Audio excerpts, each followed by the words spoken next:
See it. I see it. Actually, it's basically a feminist festival to be in a way.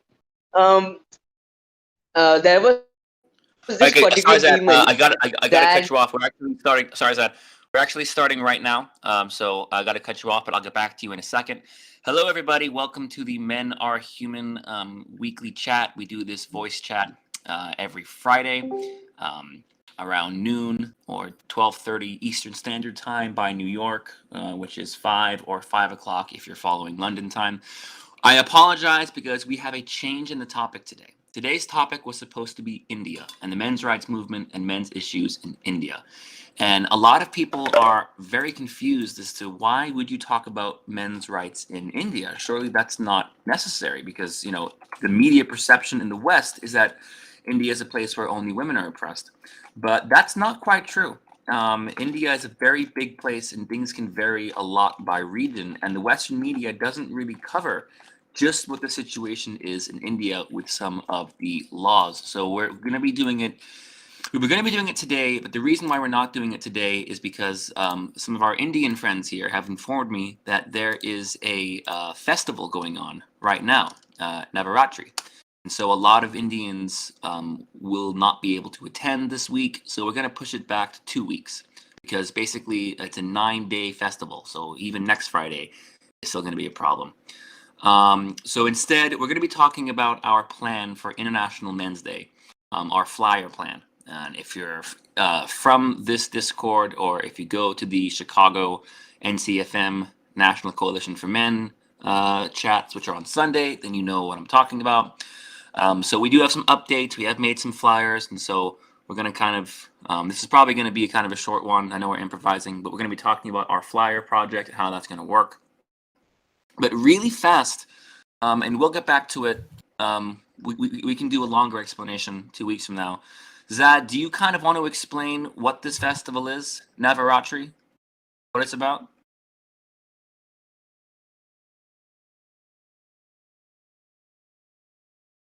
Also, really fast, I'm just going to post. I'm just going to post really fast. Quick example, a quick preview for 2 weeks from now. This is one of the biggest points of the men's rights movement in India. Men are not protected from sexual assault laws in India. And I'm going to be honest, the reason why is completely because of feminists. Because the government was going to amend the law and modernize the law so men and boys were protected. But feminists protested against it. And they actually won in their efforts. So men and boys are not protected equally under rape laws in India. But we'll get back. We're going to get to that 2 weeks from now. We're going to have our India episode. Sorry for the change of schedule, but we're talking about our flyer idea today. But Zad, do you want to briefly explain what this festival is about? Navaratri? So there was basically a demon that actually did a lot of hard work to please the god and gain enlightenment. And whenever in Indian mythology you gain enlightenment, you could ask gods a favor or basically a wish. So, so this demon was quite clever, to be honest. The gods don't usually give out powerful wishes like to immortality or to rule the world, especially to anyone, especially to demons. So he actually went to three separate gods of the main, which are the three main deities, Vishnu, Shiva, and Brahma, and asked them from a particular wishes separately. Someone he asked that he cannot never be killed by a man. Some other he asked that he cannot never be killed by for this in this on earth. Or third, he asked that he could never be killed he asked for something. I don't remember what he asked for the third god. So after that, his wish was granted. He started to create havoc all over the different worlds in heaven, hell, and earth. In three main worlds, there are different other different one in Indian mythology too, but three worlds in particular. So basically, there are many gods, but three gods in particular, the Shiva, the Vishnu, and Brahma, cannot intervene directly. and all the other lower gods, like uh, like Indra, or gods like that, weren't able to weren't able to defeat him, since he asked the wishes from the other three gods. So now, what three of them did was, they three of them actually combined their powers and gave birth to a goddess that fought with the demon uh, till 9 days, for 9 days, until the demon was finally defeated. So in Navratri, basically dance all 9 days till late at night to actually please the god. And in this festival, people go out, dress accordingly. They have like we have like a different kind of dance which we do during the Navratri, and some people fast during it. And the best part is that I can actually go out till late at night and explore the city, since whole city is open till late at night, and you actually gather around every place, and every society or apartment has it going around their common plot, and you actually get snacks every midnight.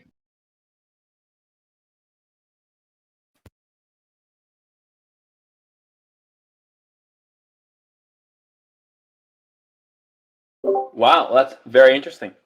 Very cool. So very interesting. Okay.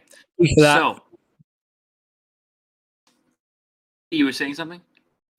Just saying thank you for that, and sorry to everyone for having to cancel right at the last moment. We really didn't know that it was basically the biggest party in India going on right now. So yeah, we're kind of short of our Indian regulars here, and that means that they won't really have a voice, and it'll just be us Westerners who don't have such a good understanding of Indian culture talking about this stuff, and so we won't be able to do it justice. So please stay tuned for our actual Indian episode, which will be in a couple of weeks.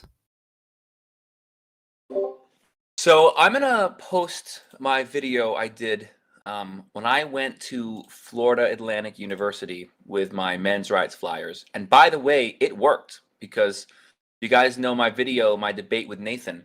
He contacted me because he saw those flyers and we set up a debate. So flyers can absolutely do something. This is the video of when I did that. So my advice when it comes to flyers is to be respectful. I use cheap Scotch tape because it's not going to take off the paint. It's not going to cause any physical damage. No vandalism. Don't obscure anybody else's poster. Don't obscure any kind of important information. You know, I do it on things like vending machines, telephone poles, bus stops, just on the glass of a bus stop. If you live in a city where there is a metro or a subway or the tube, London is an excellent place for that. That's a very good place to do it. Public transport is a very good place to do it. University campuses are a very good place to do it. Don't go to secondary schools because a lot of them are under 18, so and that's fine because we're not doing any explicit content anyway. But still, just to be on the safe side, just probably shouldn't. Inside the bathroom stall is a good one. At gyms, at grocery stores, bars, restaurants. In Florida, I used to take little flyers and I'd fold them up in my pocket, and I'd go out around 10 o'clock on a Friday night or Saturday night, and I would bar crawl throughout the town, and I would go to bathrooms and I would tape it up on the inside of a bathroom stall, because Friday, Saturday night, a bar is going to be crowded. People are going to be drinking beer. People are going to be going to the bathroom. So it's going to get seen. So if you are not familiar, we have a joint project with the National Coalition for Men. By the way, if you guys see What About Taz, he is a ranking officer in the Chicago chapter of the National Coalition for Men. But it's a worldwide project, so we're doing it all over the world. We have made some flyers that we are going to be, each of us individually are going to be going out to whatever extent you feel comfortable and capable. And we're going to be posting these flyers in public places all over the world on International Men's Day. And all of these flyers, we're going to have different messages, but we're going to have an identical hashtag and QR code. And we're going to take pictures of it and we're going to post it on social media. And we're going to hopefully make it go viral. And that's kind of the plan. And the National Coalition for Men has a women's chapter. Katrina is not here, but she's a member of that. They focus on, I think it's So am I mothers against false accusations. Is that correct, Adam's girl? Oh yeah, you're part of that too. That's yeah, right. women. I think it's women against false accusations, and I think there's like another one called NAWALTS, called Yeah. Not All Women Are Like That. Yeah. So there's like another one. So you guys are as in on well. that too. Yeah. So Yeah. anyway, our original Adam's girl. I know you're a little late. Our original topic was supposed to be India, but we've just learned that there's a huge festival in India this week and next week, so a lot of people won't be here. So we're going to push that back 2 weeks. Okay. But anyway, so I guess the floor is open to whomever. If you have any good ideas Guys, or any questions, yeah, go on. Sure. guys, do you guys remember that I talked with few organization in India? So this particular organization had a protest or a peaceful parade going on in Delhi, which is basically where all this stuff happens at Jantar Mantar. Which basically the point. Whenever you want to bring up an issue, you go there, protest there. So it's like a protest point in India. So basically, they went there and they were met with resistance from women's organization, particular of the men's organization. Some of them even were escorted by the police.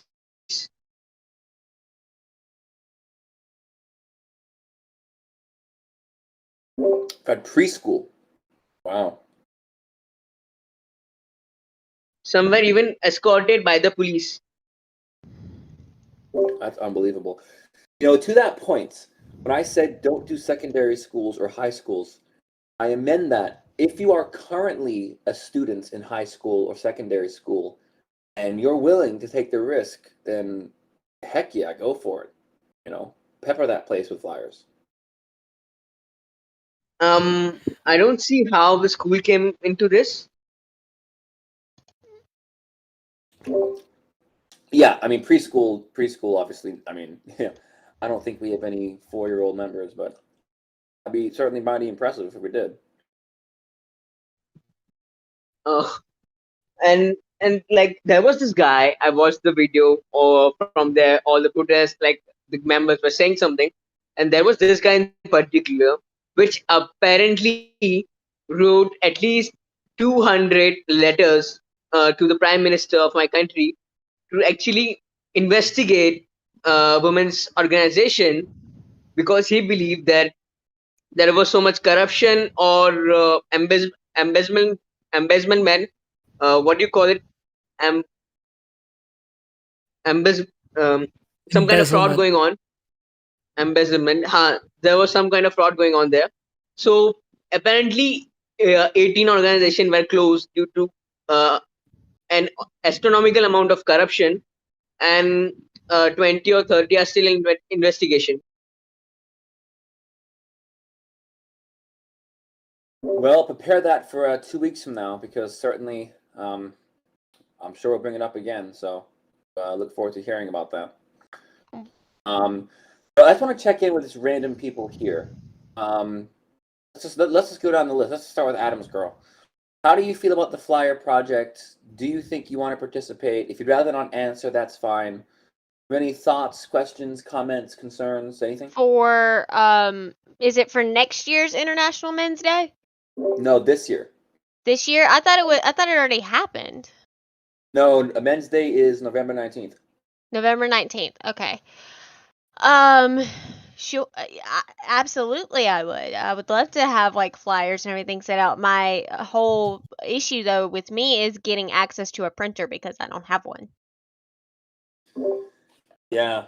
I used to occasionally. You can not always, but I mean there are. I mean, some places have internet cafes. I know London, they're all over the place. LA, not so much. Miami, not really at all that I know of. Internet cafes are good. Sometimes the library will work. Libraries are always free. I may or may not have once snuck into a hotel lobby and used a guest computer as a printer in a Mm. spot emergency. Um, it's obviously Kinko's, Office Depot, Office Max. This is why I wish we were generating income with this Discord. So we have resources to do projects such as this. Feminists can vastly outspend us. Yes, and there needs to be more like there needs to be more funding for movements like this than anything else, including like even for like conservative one, like even for like any sort of project, there needs to be more funding for men's rights. Yeah, Taz, I know NCFM does have a little bit of money, but I'm guessing not very much. I mean, it is a very hard thing to fundraise or advertise. Well, I do find it to be a little interesting that they can outspend us. Well, that is because they get I your want to make a money. joke so bad, but I'm not going to. Yeah, it's like they outspend because not because they make more money, but because they get more money, right? Because they get taxpayer funding, right? Because they have privilege, right?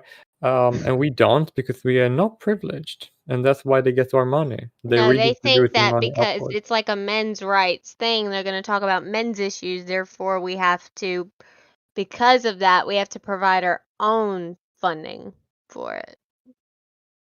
Which is like unjust because we Yeah. have to, well, not me because I don't No. pay enough taxes, right? Well, I don't even know if I pay taxes, to be honest. Or most of you probably would have to fund them rather than to, You don't pay right? And therefore, taxes? you will have less money to fund your own thing, right? And they don't even have to fund their own stuff. Well, this seems like a good place to segue into talking about how you can actually print leaflets very, very cheaply online. I've seen £13 for 4,000 leaflets.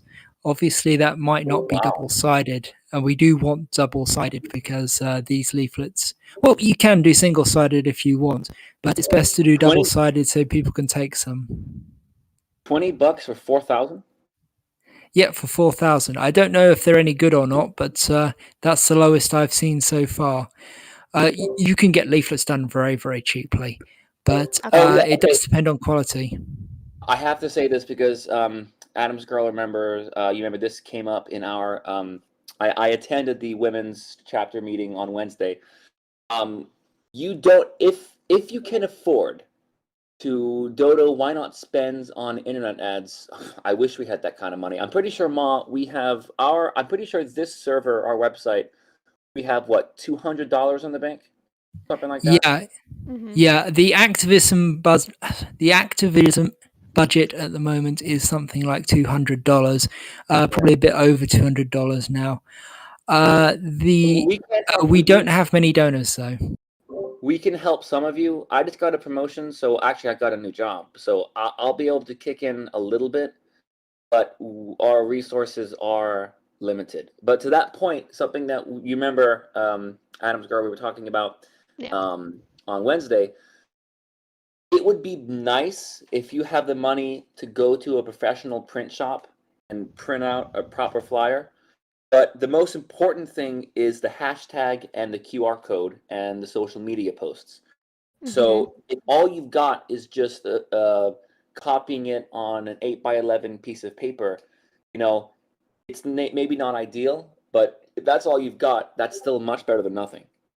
So if you can't afford to get the proper flyers, you can still just print out a crappy piece of paper poster and stick some tape on that somewhere. That's all you can do. It still helps. Every little piece helps. So, Dodo, why not spend on internet ads we wish we could.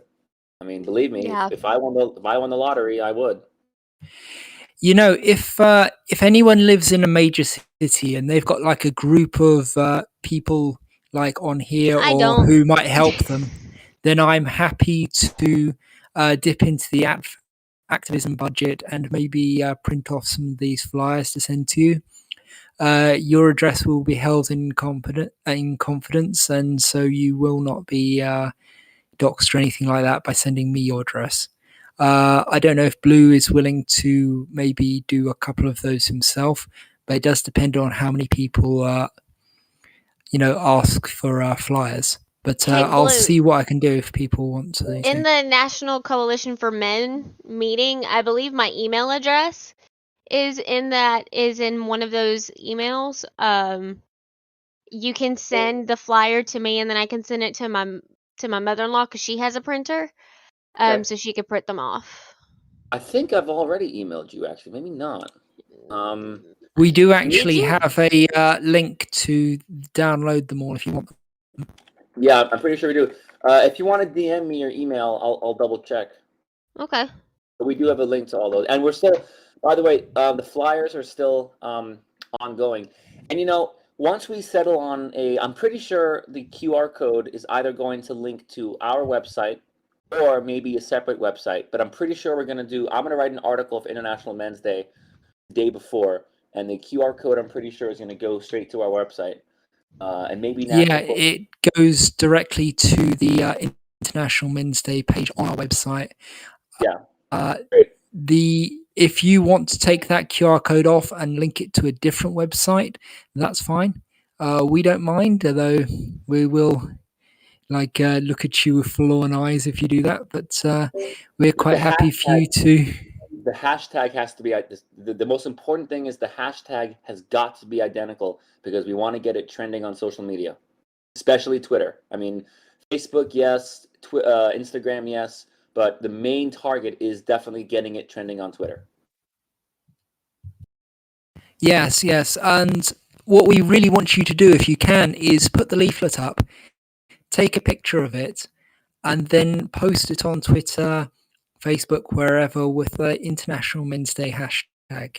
And if you can tag in Men Are Human as well, that would be great because we'd like to be able to see it. Using the Men Are Human hashtag is probably better because I get absolutely swamped with messages every day, so it's very hard for me to pick out people even mentioning me anymore. So, but I will be watching the Men Are Human and International Men's Day hashtags. And I'll be retweeting anything I see.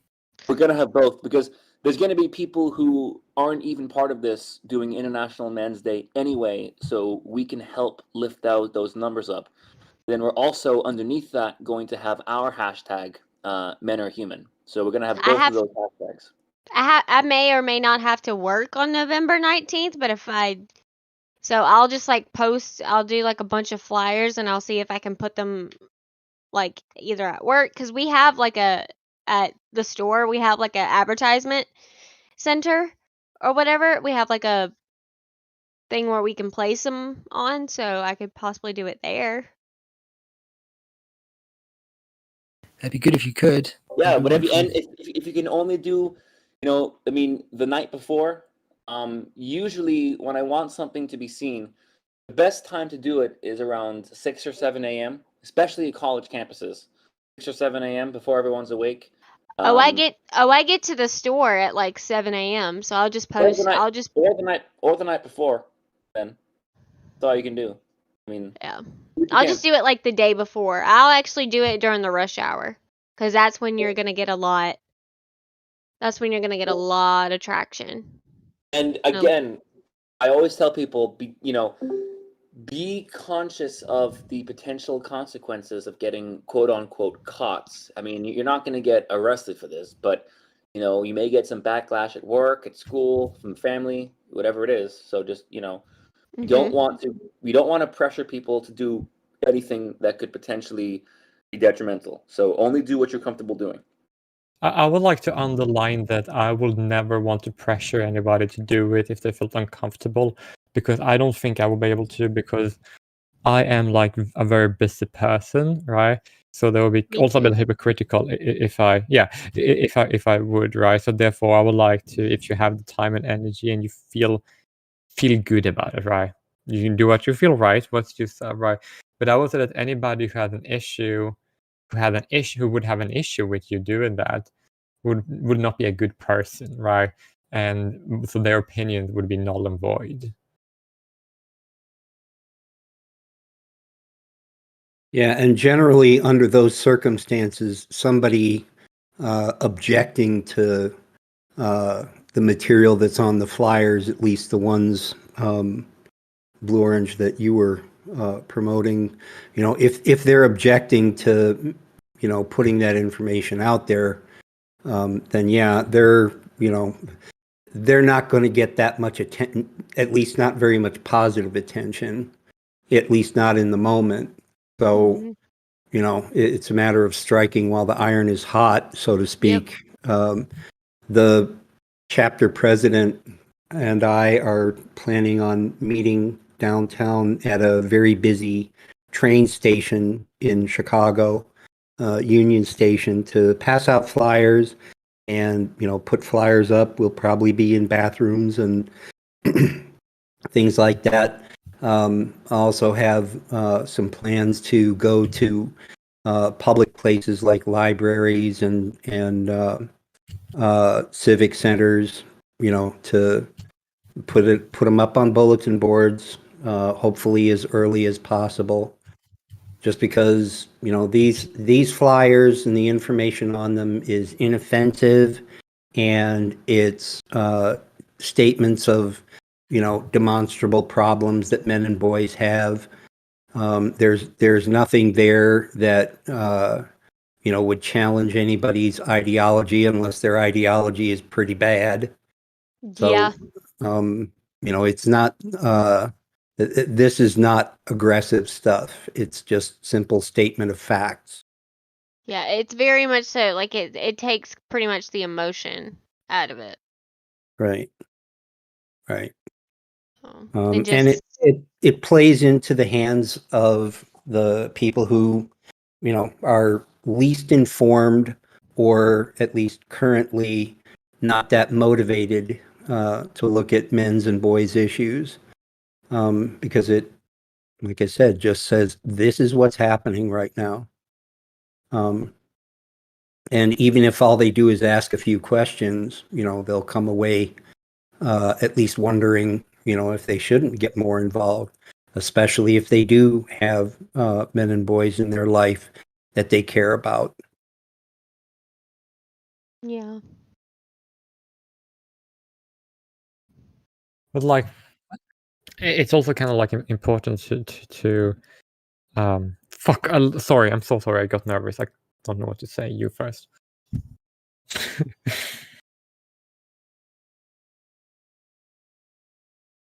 I just want to say thank you to everyone who's willing to go out and leaflet anywhere. It's really, really good to hear that people are going to leaflet with our leaflets or with other people's leaflets. It doesn't matter too much as long as you're getting out there and you're putting this information into the public sphere.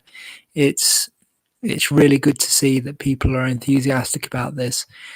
And we should probably go through some tips. We've already heard from Blue that putting them in the backs of toilet stalls on the doors is a good idea, because if you're shy, because it means nobody really sees you do it, and it's very people aren't going to rip it down unless they've gone into the stall to use it, usually, because the custodians probably won't clean the back of the door, so the likelihood of it getting removed just by staff is minimal. Vending machines are good if you can post it on the side of the vending machine, or on above the buttons. That's probably better than on the glass, where it might get removed. Putting it in the corners could work, but putting it dead central is the most likely place for somebody to just rip it down just because they want to see what's in the vending machine.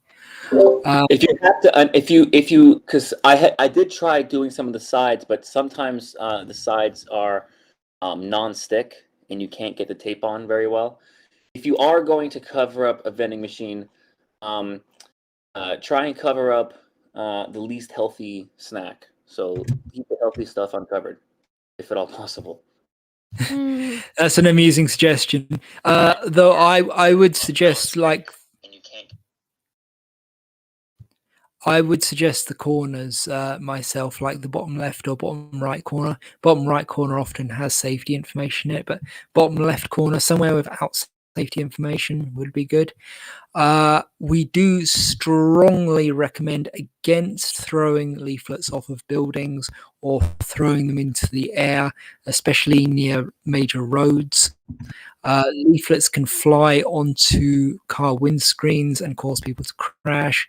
And also, it's pretty much a waste of the leaflets because they end up in the general detritus and they are quickly swept up and removed. So people won't really see them. They'll look, oh, what's that junk on the ground? If they think anything at all, they certainly won't pick it up. They certainly won't read the stats. They definitely won't scan the QR code or anything like that. So you're better off pasting things onto walls, onto things that people will look at. Bus shelters are a good one. Public buildings, any public buildings. Yeah, absolutely no private properties. If you're gonna do in a restaurant or a bar, inside the bathroom is one thing, but no outside of any business, any restaurant. Don't do that. Don't do any outside posting on any building. Unless you have direct permission. Right. If you have permission, it's fine. You may be able to get them to post it on their notice boards, but obviously don't just walk in there and stick it up because they'll tear it down in 10 minutes. They'll notice it right away. You want to be as respectful as invasive as possible. This is as much a public perception campaign as it is a public awareness campaign.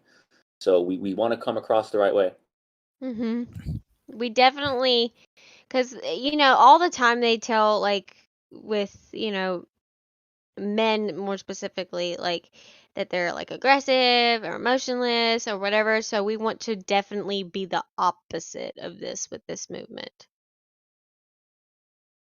Yeah, we also don't want to come across as angry or hateful because if women get over stereotyped as passive or anything like that, or any of those things, men get over stereotyped as being aggressive and hateful, violent, that sort of thing. It's the other side of the coin, basically, where people are just like. We definitely have to be like super, super like calm with this. Polite. Be nice to people, polite. smile at people. If somebody says, hey, you, turn around and smile at them. Or, just, like point at yourself and go, who, me? Just be just be very nice about it. Be friendly, be personable. If you're not confident, then just fake it. Just smiling at people is often enough to get them to treat you very, very differently. If you're confident or you act confident, then people are most likely to give you the benefit of the doubt. They're most likely to be nice to you. Just, be a bit not salesman-y, but what I mean. Yeah. And just take the leaflets, stick them up wherever you can. If you can stick up one leaflet, that's fine. If you can stick up more, that's even better. But don't feel like you're obligated to stick up thousands, although that would be wonderful if you could. As we said earlier, printing them up online is a great option. There are other options as well. Local print shops are a good one. Photography shops probably not so much because they often charge like £1 per copy. But if there's so many options to print these things up, and sharing them online is just as good as well. If you can post them on Imgur, if you can post them anywhere, that would be wonderful. Adam Skull, did you have something to say? All right then. Taz I want to say something actually. Taz was talking about. Correct me if I misheard you. You're going to be standing out and handing out flyers. Wow, that would be awesome. Brave of you. If someone has the courage to, that thing Steven Crowder does, where he sets up a little stand with a little flyer and then live streams it. He goes to a public place. Men are human too. Change my mind. That's good. That's good. I might do that. It's kind of tactical because the place that we're going to be going is, again, because of its nature, it has always been a place that's sort of like Bughouse Square where people are, sort of encouraged to just stand out there, hand out flyers, talk to people, make themselves known, just because it's a transportation hub. So, I mean, yeah, it takes a little bit of nerve to do it, but I've done that sort of thing before, and it's really not as daunting as it sounds. I mean, it just kind of stand there, or if we decide to try to get a space for a booth, you just sit there, and there are just so many hundreds of people walking by and milling around literally all day that somebody is bound to get curious, even if they're just bored. In fact, my hope is that we'll get the attention of bored people as much as anyone else, because then they're sort of like open for anything. Going back to how to get the flyers produced, I think what I'm going to do is just go to a Kinko's or a UPS store, where I can get a whole bunch of them done at once quickly, for reasonable cost. And then, just take them with me on the day. But again, I'm in a situation where I can kind of do that. So, but for other people, I have a printer of my own, but home printing is kind of a outrageous expense. I think I can actually get it done cheaper at a store. So that's the way I'm going to go with it anyway. I would honestly recommend the online printing route because you can get them done glossy, double-sided for probably about the same price as you'd get it done in that store. You might even get it cheaper. If you want, we can, if you're handing them out, we could possibly even dip into the activism budget to help you do that. If you are willing to DM me later. Okay. Anyone else? Okay, thank you. Also, if anyone else is going to do that, and it does sound like a really good idea, I would recommend going on our citation list and printing off a few key studies and articles and things like that you can put in a binder and show people. It doesn't cost much to do that sort of thing. You can just show people like all these stats and things, and you can show them articles about how boys are being like, what's the word, marked down for being boys. You can show them all about that's article that Blue showed us earlier about took the government's attempt to make an equal rape law and absolutely trampled on it. You could, all sorts of things you could put in there. It's anything that you think might help you on the street. If you live in America or Africa or somewhere with a high amount of circumcision, some of the studies on circumcision would be a good idea, particularly the one showing that it does not stop AIDS, and some of the ones showing that it can cause permanent changes in the brain. The one which shows that it is linked to sudden infant death syndrome is a good one to have as well. All those sorts of things. And if you can spring for it, banners aren't actually that expensive if you go to an online shop again. But you can get something like just like a large International Men's Day banner printed up quite easily. The logos are available on their website, International Men's Day, I think it's .com. So it's if you can do it and you're willing to do it, we will try and help you with excessive quantities of leaflets out of our activism budget. As far as the activism budget and our own funds are available to use. Blue, did you say you were willing to chip in on that as well? I'm willing to have the flyers sent to me and then send them to my mother-in-law because she has a printer, so that way she can print them out. because I can get that done for free. Okay, I mean, I've already posted the link to the flyers if you just want to download them and print them yourself. I can post that again in the chat. Okay.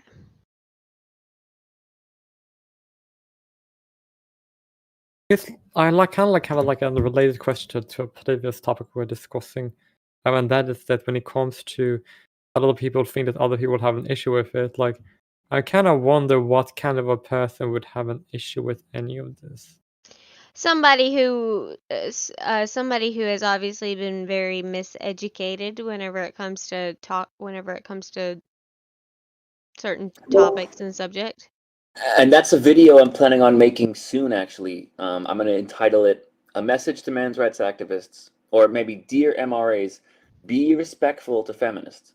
Because Adam Scarl's exactly right. A lot of feminists, even a lot of feminists who say the most terrible of things, it's because they've been brainwashed and misinformed. Some of them, yes, are straight up sexists. Some of them are straight up misandrous. But some are not. Some are brainwashed. Some are salvageable. There are people who are just misguided about different things. And you know what's strange though is the fact that feminism was supposed to be for men too. It was supposed to help men out too. That's what's strange. Well, I I mean, feel to be like fair, that's a to be very, fair, very big discussion to have. yeah. I mean, to be fair, feminists do allow men to say anything that feminists approve of. So Yeah. I believe there is Right. one way of just to solve that topic for now would be that heavily depends on what branch of feminism. I don't know. I know that's not the perfect answer, but it's something that would do for now. I think for me, based upon what I was taught whenever I was growing up, with my aunt, my uncles, my mom, my dad, based upon what was taught with me, I was taught that feminism was supposed to advocate for both men and women. That's how I was taught. Mm-hmm. It was supposed. That's a matter of, as you said, what is presented. In other words, it's supposed to be about X, Y, and Z.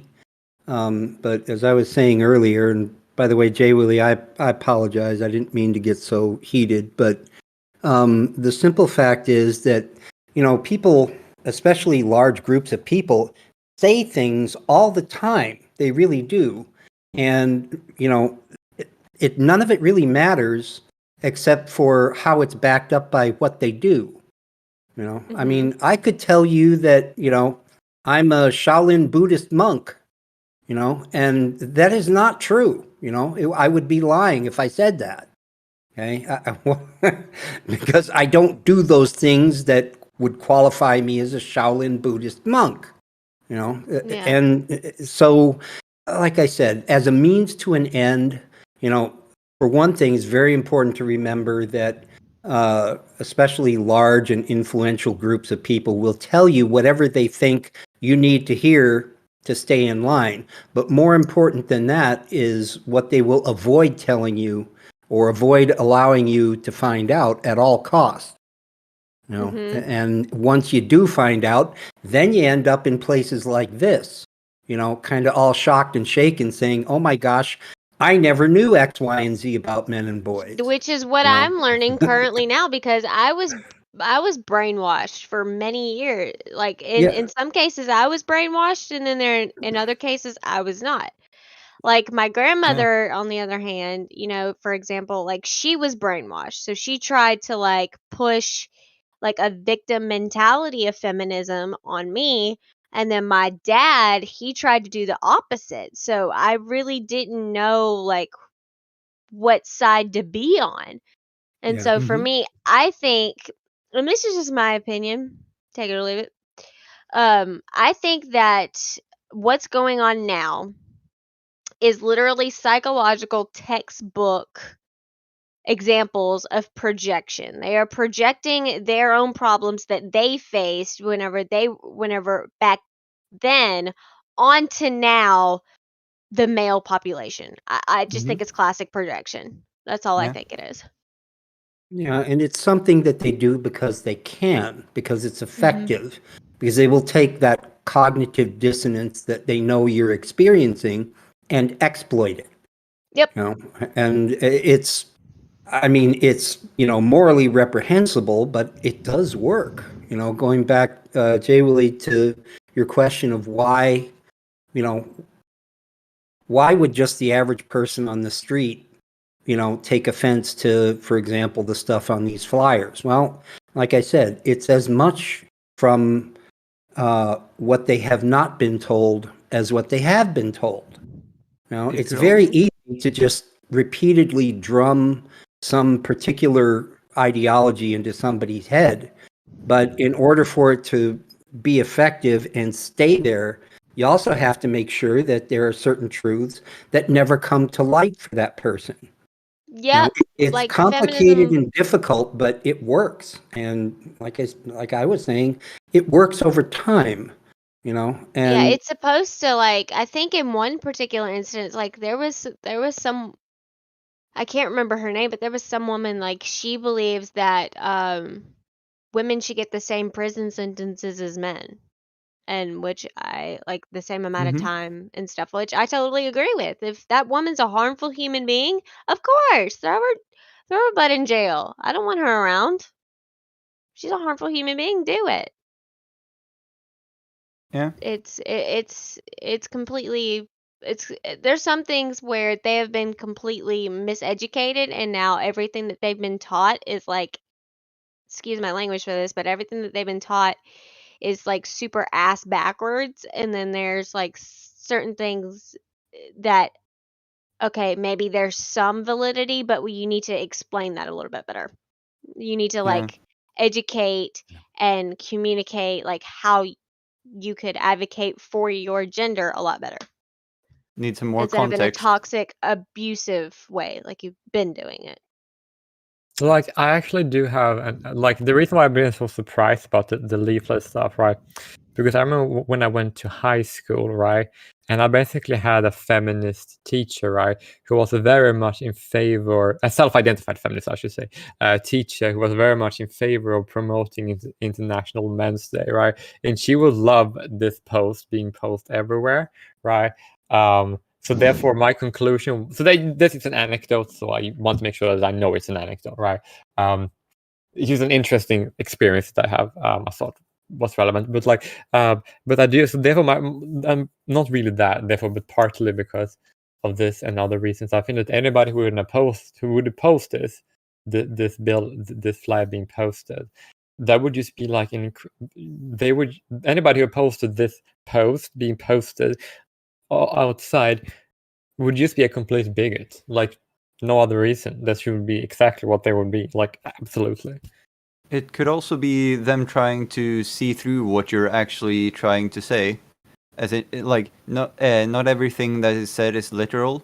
That's why a lot of people got angry with the "it's okay to be white" thing. I was just thinking about that. Yeah. That was fucking funny, though. I love it. Yeah, I it was. experience, and here's the thing, like I've experienced racism, like Well, on yeah, both sides. most people have. Oh yeah, I'm absolutely. on my end, and I'm over here like, because there was this one lady that just would not speak to me at all. Like the other lady would speak to me, and she's just like, oh well, that lady over there is like really racist over there. Like she doesn't really like to talk to white women. I'm like, oh, so you're Wow. sexist too. So you say you don't like to talk to white women. Okay, so you're sexist and you're racist. Okay. Oh yeah. Yeah. Oh my god. I actually do have encountered a lot of people like that, especially because I used to live in South Africa. Lucky I didn't encounter many people like that, only on the online. Well, I live in America. I'm So. spared. I'm so fucking blessed because I'm so.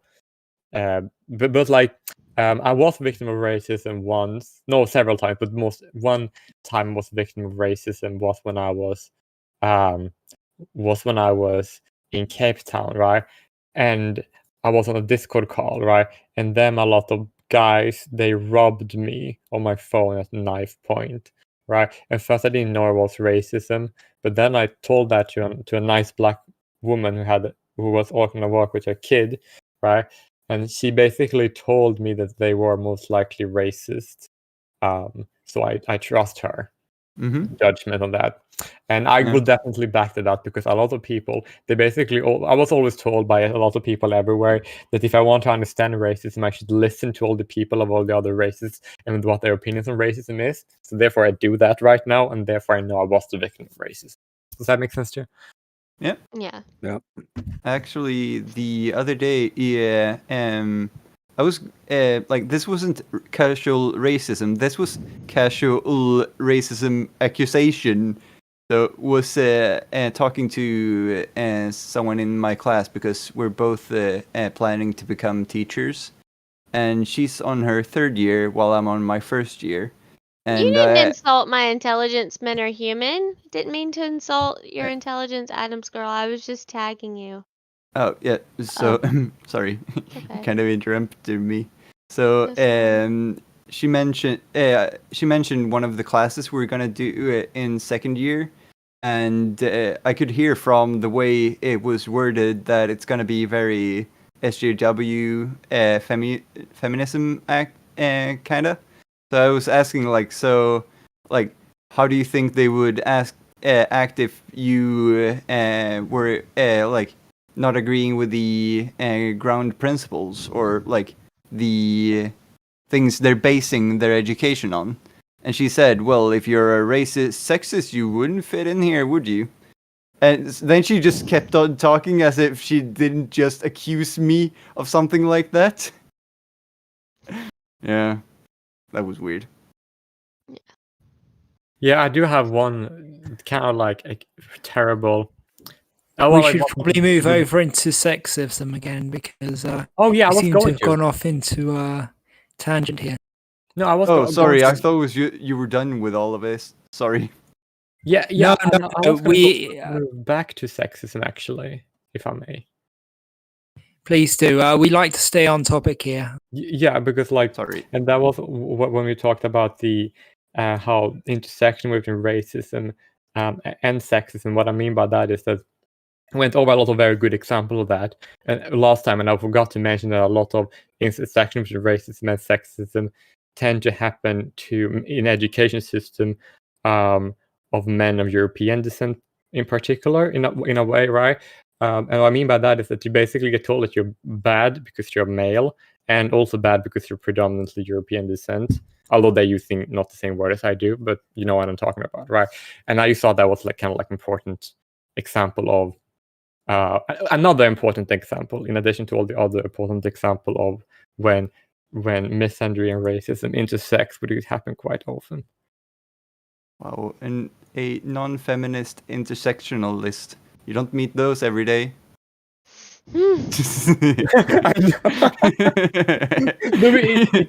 It's basically like this, you know, like if there is a term, right, everything political tool term, whatever, right? Yeah. If my opponents are using that term, right, and I can use it in an accurate way, why should I just abstain from it? Yeah, no, I get it. Yeah, it's funny though. That's actually a tactic that we've been using on the site for a while. We basically co-opt feminist buzzwords, and then we use them for our own purposes. Like people who are familiar with our website will know we use words like rape culture to describe men being denied justice for being raped and things like that. And it's very useful to speak their language, but give them ideas that are different to their hardline ideology. So it can break through the bubble. It's basically like putting a mirror in their face and saying, like, this is what we're seeing too. Yeah, I've had feminists tell me that this is a good thing that I'm doing, actually, which I'm in two minds about. But it also, I've had feminists who get really, really angry at me for doing this. So I think it's actually very effective, and it also means that when people search for these terms, our posts might come up, at least possibly. I mean, I realize that Google censors us, but yeah, of course, it's one of those. Hey, that's our word. You can't use that. and but like I actually do have another example. I use the term rape culture. I basically say that if you have a country where you have circumcision being legal and male-only drugs being a thing, then that's literally rape culture, because you're literally taking ownership of someone's body or genitals in particular, and do it against their will and without their consent. And anybody who supports those things being part of the law should be the case that this. If anybody who supports male-only draft, or anybody who supports circumcision being legal, if anybody who believes that cannot say anything about rape being bad, period, right? Because all of these things are basically just the same, to be honest. It's the same way that like on the like feminist side as well, because we'll talk about that too. Like, anybody who believes in virginity testing has no right to speak about rape culture being absolutely bad. God. Like, I was thinking. anybody. I was thinking about circumcision, and like I've heard people put it in terms of, well, that's abuse and so forth, and sexual abuse even. No, I'll take it further. It's organ harvesting. Well, it is. You're literally selling other people's body parts for money, and you don't even give them. Yeah, it's That's a good there's one. actually some cosmetic companies that use the foreskin of males to make anti-aging stuff, and I'm like, I've Hello, seen that. Oprah. Yeah. And like, And one-on-one with really anybody, even if they're pretty dyed-in-the-wool feminist, for example, one-on-one, if you can talk to them and just keep framing what you're talking about from from their moral compass, from whatever it is to them that holds value, then at some point, if you're being honest, what you're telling them, is not arguable. The problem is that when, it's a group addressing another group, that moral compass, that moral stand tends to get lost in, our personal stories and our version of statistical analysis, for example, versus theirs. And like I said, I have found that to be less effective than just addressing one or two or some few of them and saying, look, this is what is happening, and if your moral position on it is that it is okay, then disregard me. Okay, but if this bothers you at all, and you expect that I am going to support your positions, then you're going to have to support mine, because otherwise we have no arrangement. Like I said, you have to do that just a little bit at a time. This can't, the kind of things like passing out the flyers and kind of being a little subversive that way. Like I said, it's probably going to be most appealing to the fairly morally upright person who's a little bored at the moment. But I fully expect, at the same time, when Tim and I are out there, to hear people disparage us or, tell us that we're evil or whatever. But that's just the way it is. I mean, I try to meet people wherever it is that they are, rather than, trying to disparage their position, because my whole kind of effort in this is that I am not interested in my voice being the loudest or being the most readily accepted. It's more important to me to quiet their voice, so that we'll have a chance to even speak. And that's a whole lot harder than it looks. I mean, it's not something that you can just, run up to people and start barking at them, because they'll run away. They won't listen. And you could be telling them the most honest and upright truth you've ever heard, but it really doesn't matter. It will it'll put them off.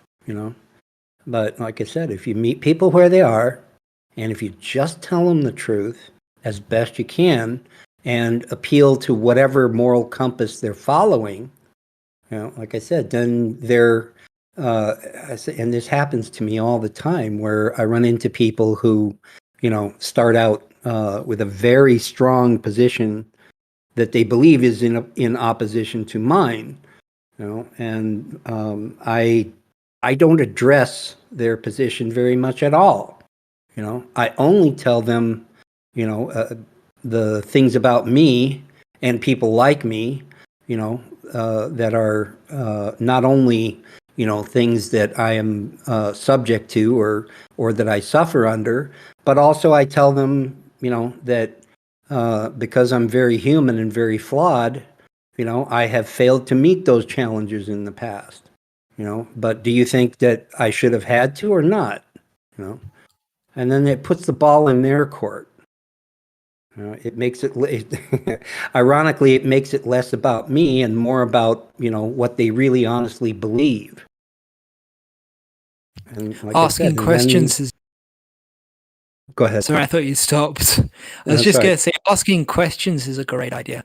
A lot of these people, they've basically been the subject of the Stalinist brain drain train, as it were. So, like people, you go to Russia and you talk to people and you find out that a lot of them think Stalin was a really great guy. And you go to China and you find out a lot of people think Mao was a really great guy.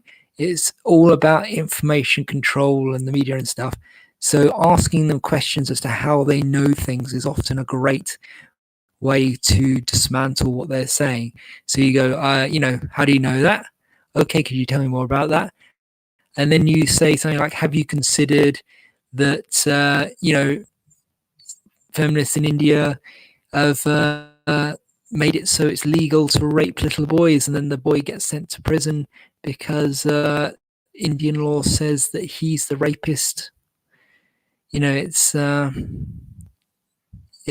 stuff like that you can use on. Carry on, what?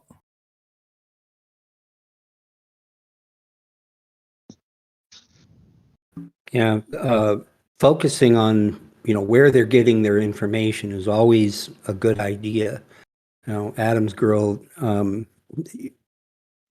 heard from you before that, all of this is so, it seems so, novel and shocking, and there's a reason for that. I mean, had you spent your time, as a very little girl, growing all the way up, knowing, the truth about men and boys, then, none of this would be shocking. But they did not do that for you. They kept all of that from you as aggressively as they possibly could. And I wish I could say that you're the first one I ever heard that from, but nothing could be further from the truth. I spend as much time kind of talking women down off the ledge, over how bad things are for men as I do, trying to help them do something about it. Because it is, it's reprehensible. It's offensive to any decent person once you hear the truth. But, if you end up being 25, 30 years old and nobody says anything to you about it, and it's not your own experience, how would you know? I didn't start thinking, for me, honestly, I didn't start thinking that the whole, modern, I'm going to say modern day feminism thing as, a bunch of, let's just say the veil or the wool was not pulled over my eyes until I was about 22, 23 years old. And so I eventually was just like, wait a minute, none of this was on my dad's end, it was not taught to me that way. But on my grandmother's end, it was very much so taught to me that way. And my grandmother is just like, you need to watch whenever you go out. You need to watch whenever you dress a certain way. She was very much so you are a victim. You're not you're like weaker than a male, like sort of thing. But on my dad's end, it was definitely not like that. Like I was allowed to wear like crop tops and shorts and everything like as a kid, and nothing bad, nothing. My dad didn't say anything. However, my grandmother was definitely like the opposite. Like you need to cover up, you need to do all this, blah blah, yada yada yada, which was utter garbage. But I was raised not to be ashamed of my my body. Like that's just how I was raised. And Yeah. then I started realizing that maybe this whole thing is just a load of crap. And I'm not falling Yeah, for it anymore. Yeah, eventually, I think most people come to the conclusion that, a lot of what a lot of what gets ingrained in them, doesn't play out in real life. But if the rest of it is still kind of a mystery, like for example, it is one thing to say that, women frankly do in certain circumstances need to be careful, but at the same time, that same young woman or girl can also be told, you can cause a lot of trouble also. But it's Yeah. hard to hear that, and it sounds like a scolding, but if it's presented the right way, you can just say, look, My dad said, men have their way of Mhm. being problematic and being dangerous, and so also do women. And if you go out into the world, regardless of how you're dressed, if you behave in a way that doesn't see men as human beings, you will cause trouble. It's inevitable. Yep. Kind of like men rule the world, you rule men. One thing I noticed from what Adam's girl said, you said something about you were raised to not hate your body. Was that what you said? Yes. I don't think that what he was talking about was you trying to get you to hate your body. From what it sounds like, he was trying to make you very wary of men. When you see cultures where women are dressed very conservatively and very, as conservatively as possible and stuff like that, what that usually boils down to is a fear of what men will do to them if they see them dressing provocatively. Mhm. So I think it's actually the other way around. I think that the hate your body thing is actually feminist propaganda trying to flip this over into making people feel like this is an attack on women, when actually all this conservative clothing is pretty much an attack on men for the most part. Yeah, like my dad taught me that, they're not stupid. Like my dad said, like we are not stupid. We're a lot more, like according to like what feminists are saying, like men are not stupid. There are a lot more men out there that will protect you than hurt you. But my grandmother's like, "Oh no, no, no. No, they're not. They're all animals." They're like, "No." Except for the selected few. I'm like, "Okay, well, considering." I was like, "Okay, then why do you always push, and I actually flipped the switch on her because my grandmother's super religious. So I flipped the switch on her, and I was like, "Okay, well then why is it that in the Bible it says that we have to be submissive to men? If they're such animals, then why do we have to be submissive? Answer me that." Well, Well, I'd say most likely that she ended up being so, protective of you in the field or in the realm of men, really because she saw it as inevitable that, you're a woman. So at some point, you're going to have to pick some schmuck to submit to, and I mean, we don't live in that world. We live in this one. And then, the burden on you then is that, no, I'm not here to pick some guy to submit to, and to be defensive toward all other men. All I am is a person out here in the world, and out there in the world, there are not only other women, but there are also other men. And I have never to got figure that out a way to gender live bias. among them.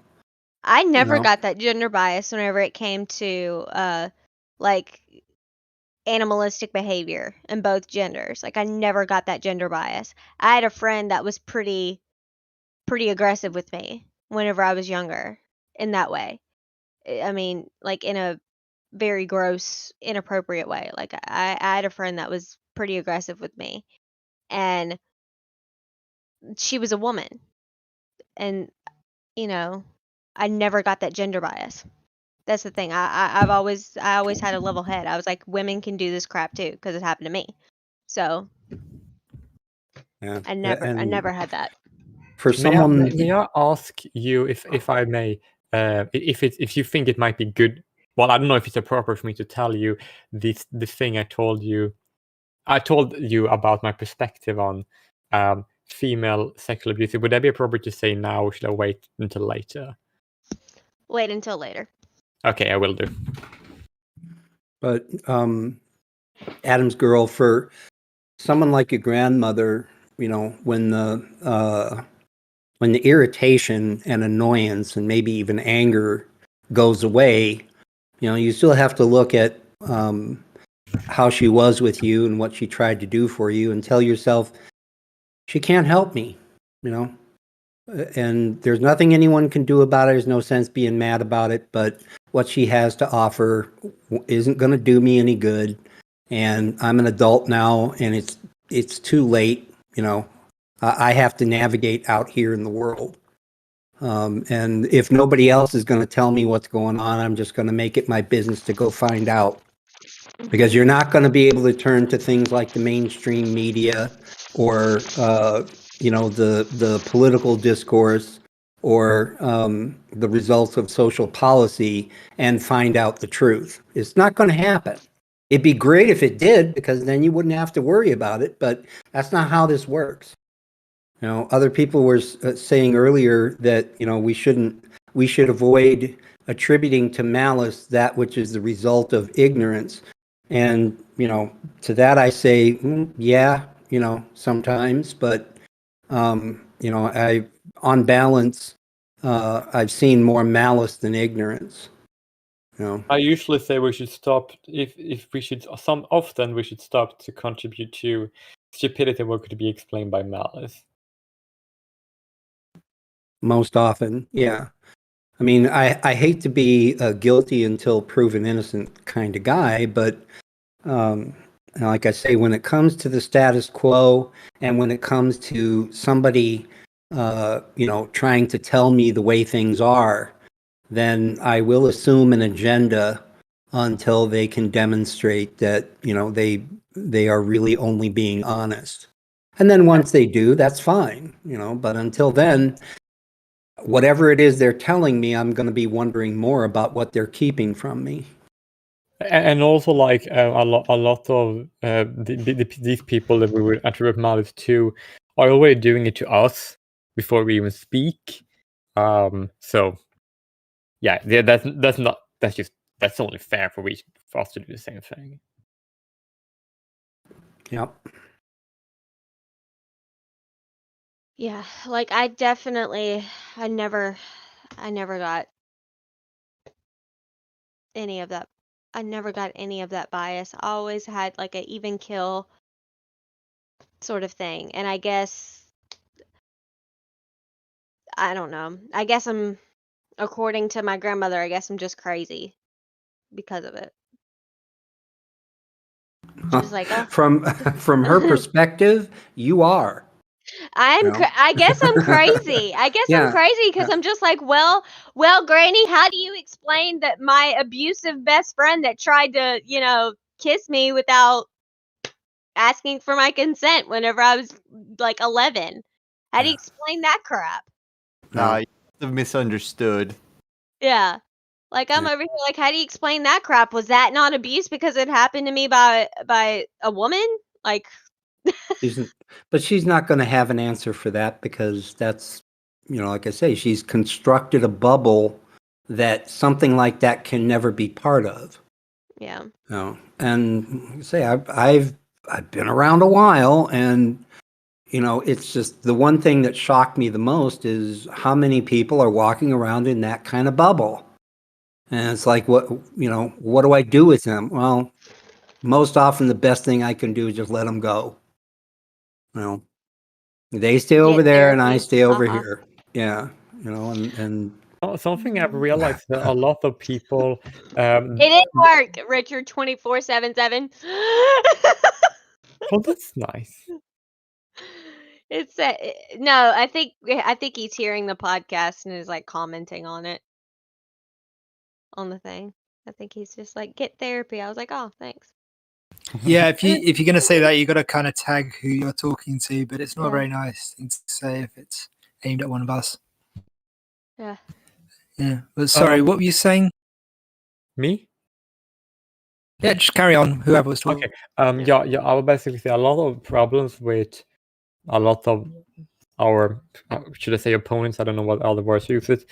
It's not their reaction. It's not their tone, right?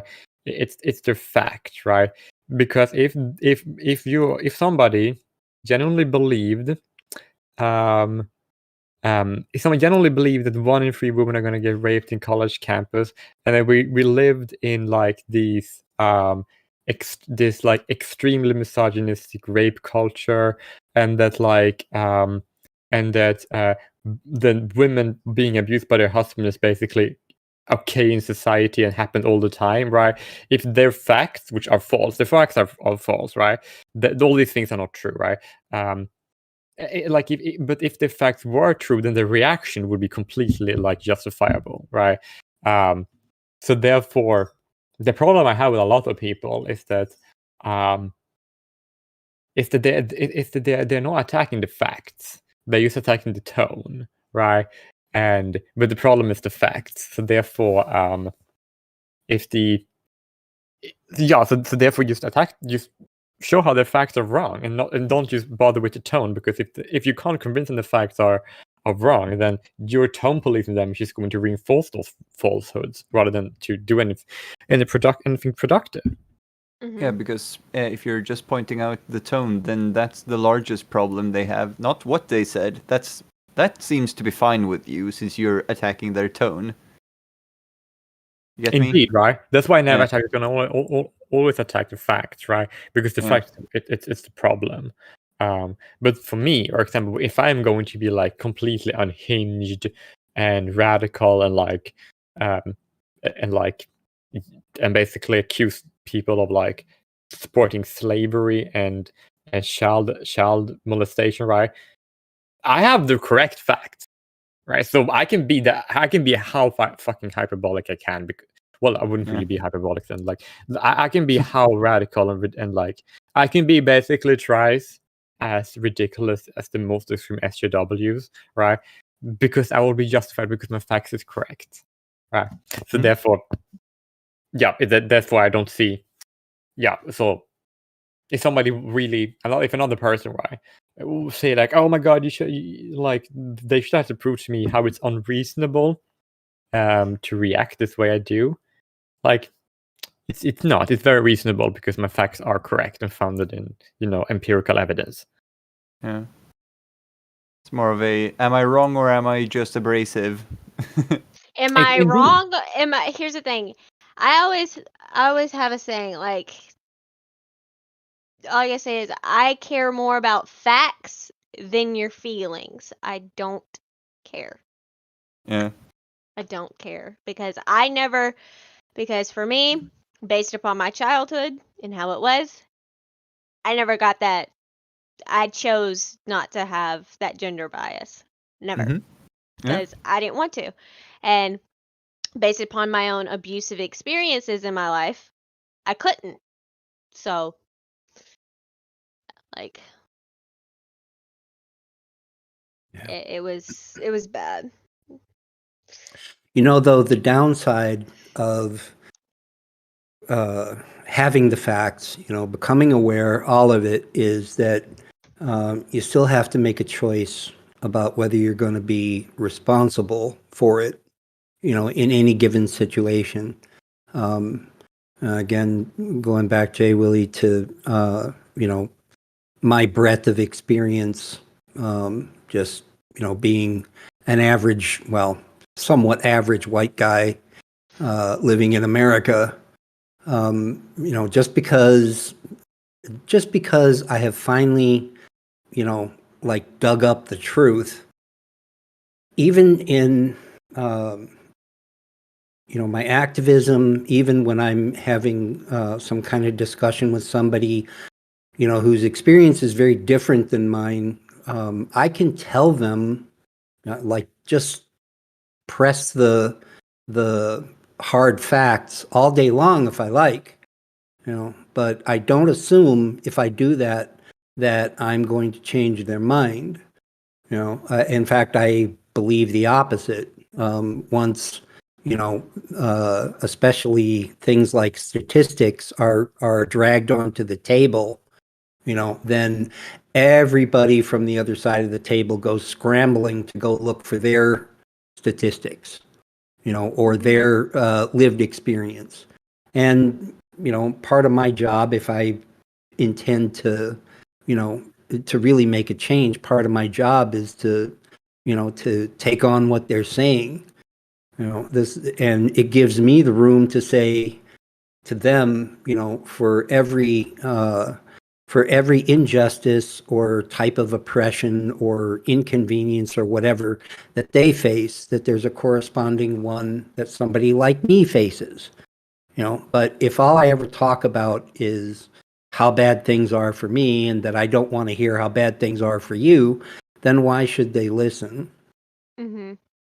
I don't want for anybody to come away from me thinking that all I care about, is I don't know, is men, because that's not it. I just care about people, and I intend that things change for the better. But at the same time, I'm not going to lie and say that, men and boys bear no responsibility here, because we do. And We have a it's, responsibility to teach, society that, these things happen and it happens on both sides. It does not happen just particularly to one specific gender. Like, I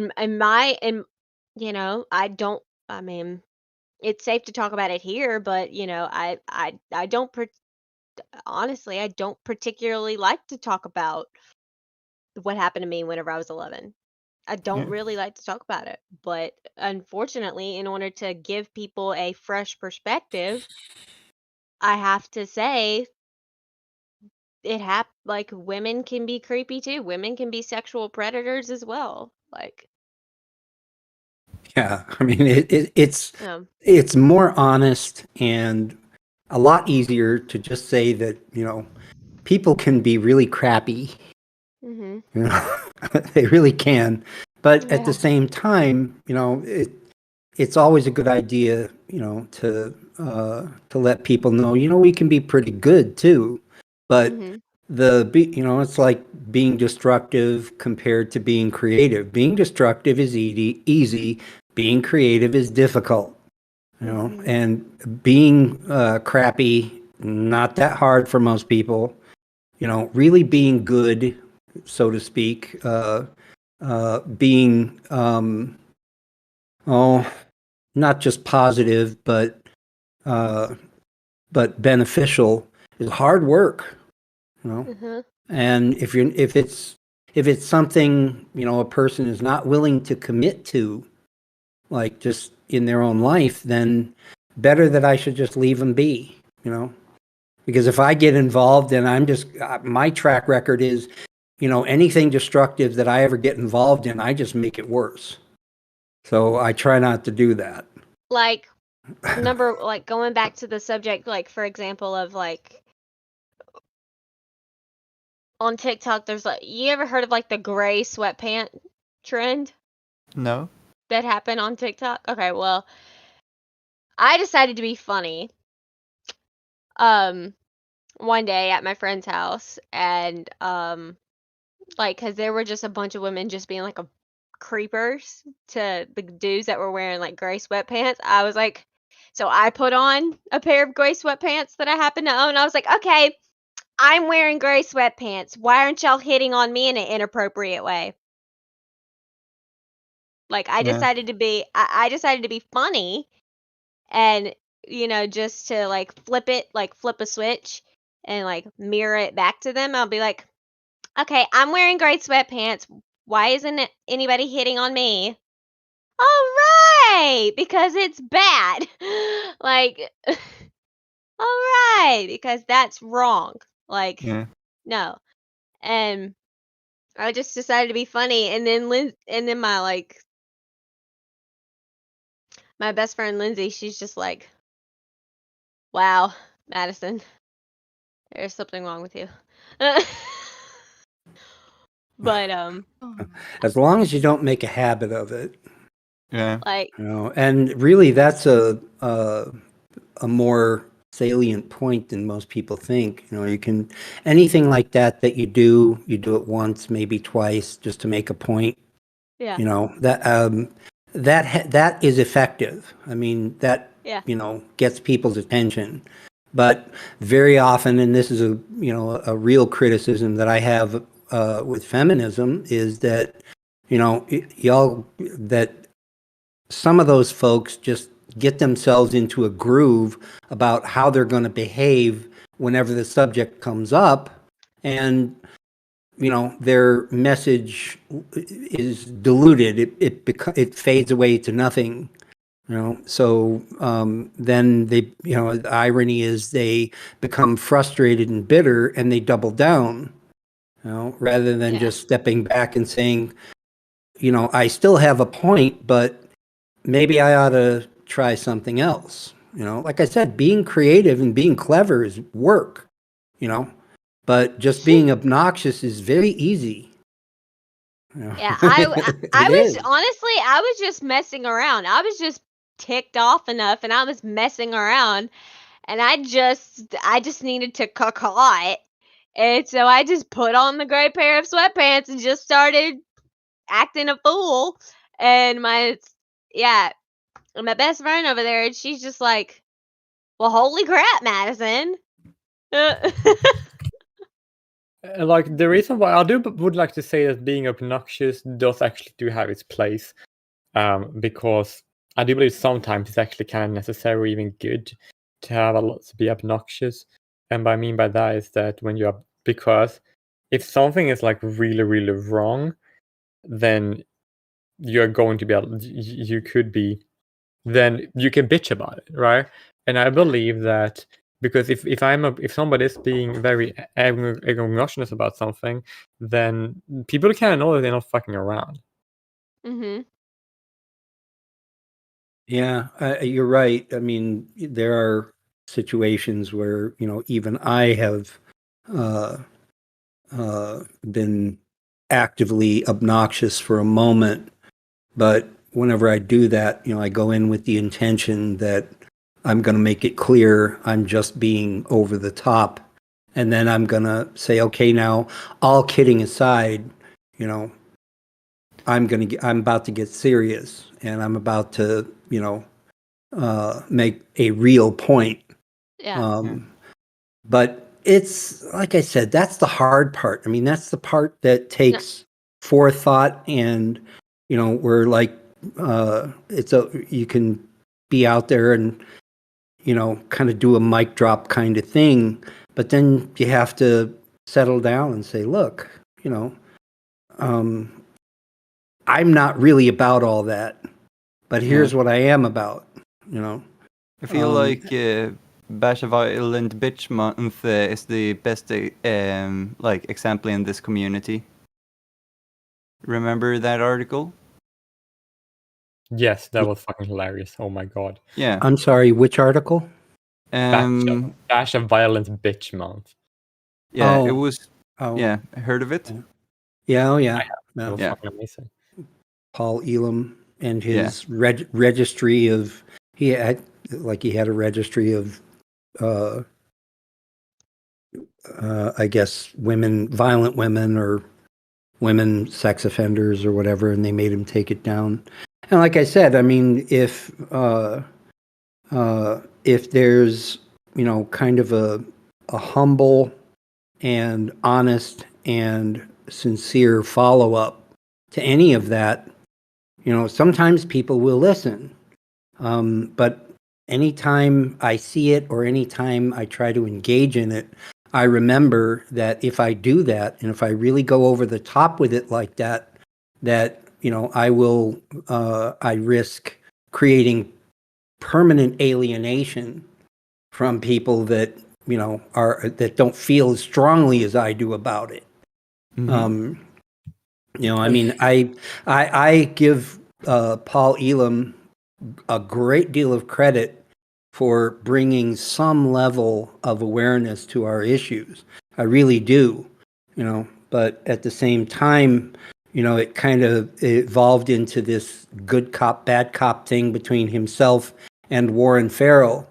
And because of that, like I said, there were some people really from then until now, who the only reason that, they remain skeptical of us is because of that initial bad taste that they had in their mouth over it, and very difficult to overcome that, just like with kind of a grand tradition among feminists to be that obnoxious toward men in general.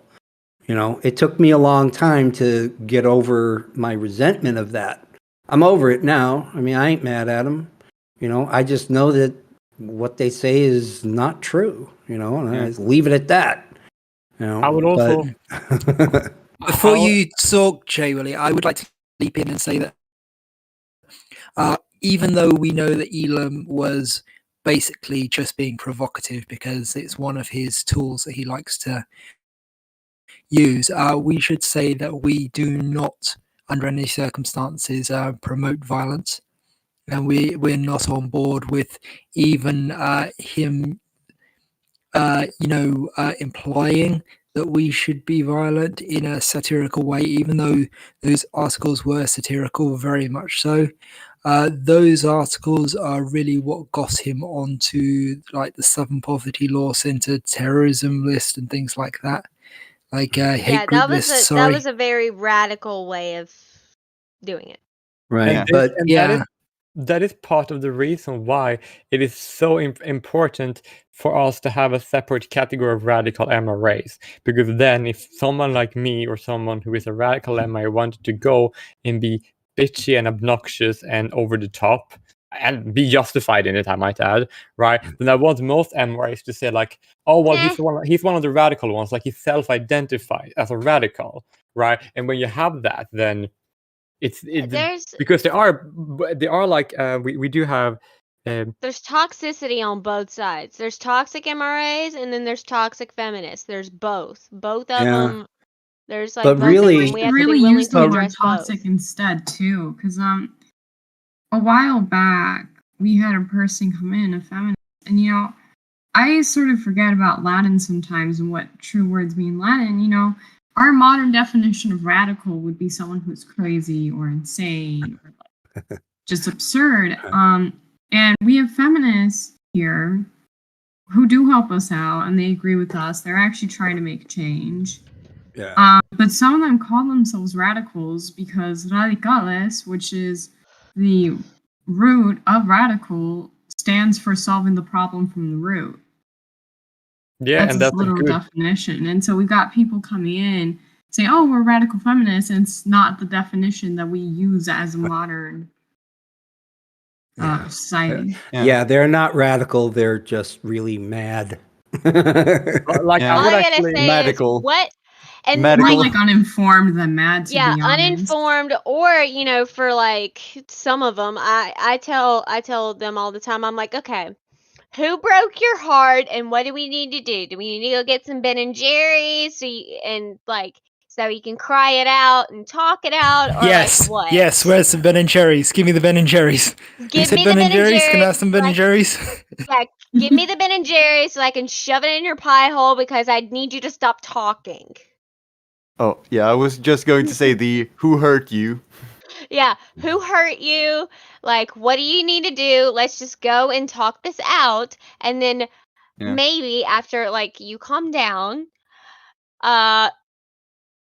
maybe you can articulate what your needs are a little bit more intelligently instead of Yeah, coming Jay off as Willie a wanted to say something mismatch. before he left, so Yeah, I would just like to say that that someone being a radical, right, or anything, right, or depending on what thing it is, that doesn't mean that they are in a way like worse or they're like bad, and because radical is just someone who have a very direct and very clear approach that isn't like nice or sugar coated, or it's like, as she said, solving problems through going after the root, right? And so I don't want to say that radical makes you like bad or even that good. I will say that it's important to have a distinction between somebody who identifies as a radical, because then the people who are not radical could just say, well, they're radicals, they're different than me, right? So therefore, because there are room for both approaches. You can have a nice approach to reach the silent majority, right? Right, and therefore, and then the You're so radicals can bad. have their radical approach that are very like direct, because there is nothing nice about reality. So I believe that both approaches are needed and useful. So because of that, yeah, that's the reason why I do promote a radical alternative, at least, people should have. I mean, Yeah. I'm not one to usually. I mean, whenever I am usually, I'll admit I've got my moment. Madison has seen my moments already. Or I should call Yana's girl here. I mean, you saw my moment where I started laughing my butt off and saying, "Yeah, equal responsibility. Y'all need to go to war. Y'all need to pay the taxes. Y'all need to do everything else you say you're fighting clock." Yeah. So I can be pretty crazy, I guess, or mean at times of things. But I'm over here like, no, I am laughing my behind off whenever it says, "Hey, I heard there was free BJ's. Everyone loves free BJ's." I'm oh like, god. oh my god. Oh. Yeah, To be serious very for a mature moment, humor though. here.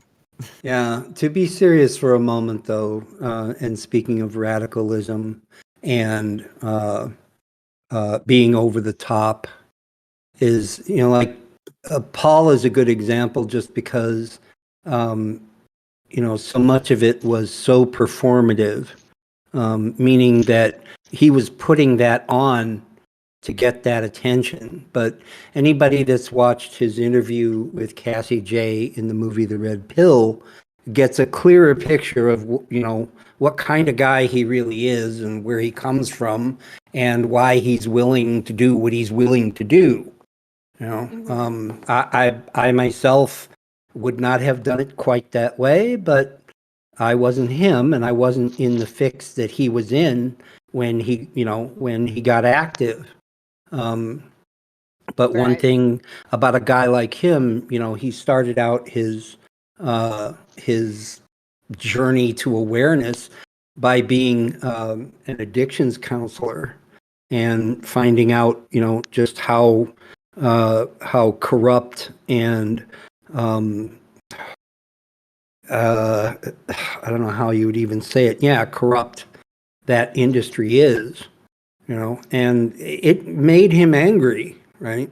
It made him angry to the point of saying, well, you know what? I don't even care anymore. I'm just going to say what I'm going to say, and that's fine.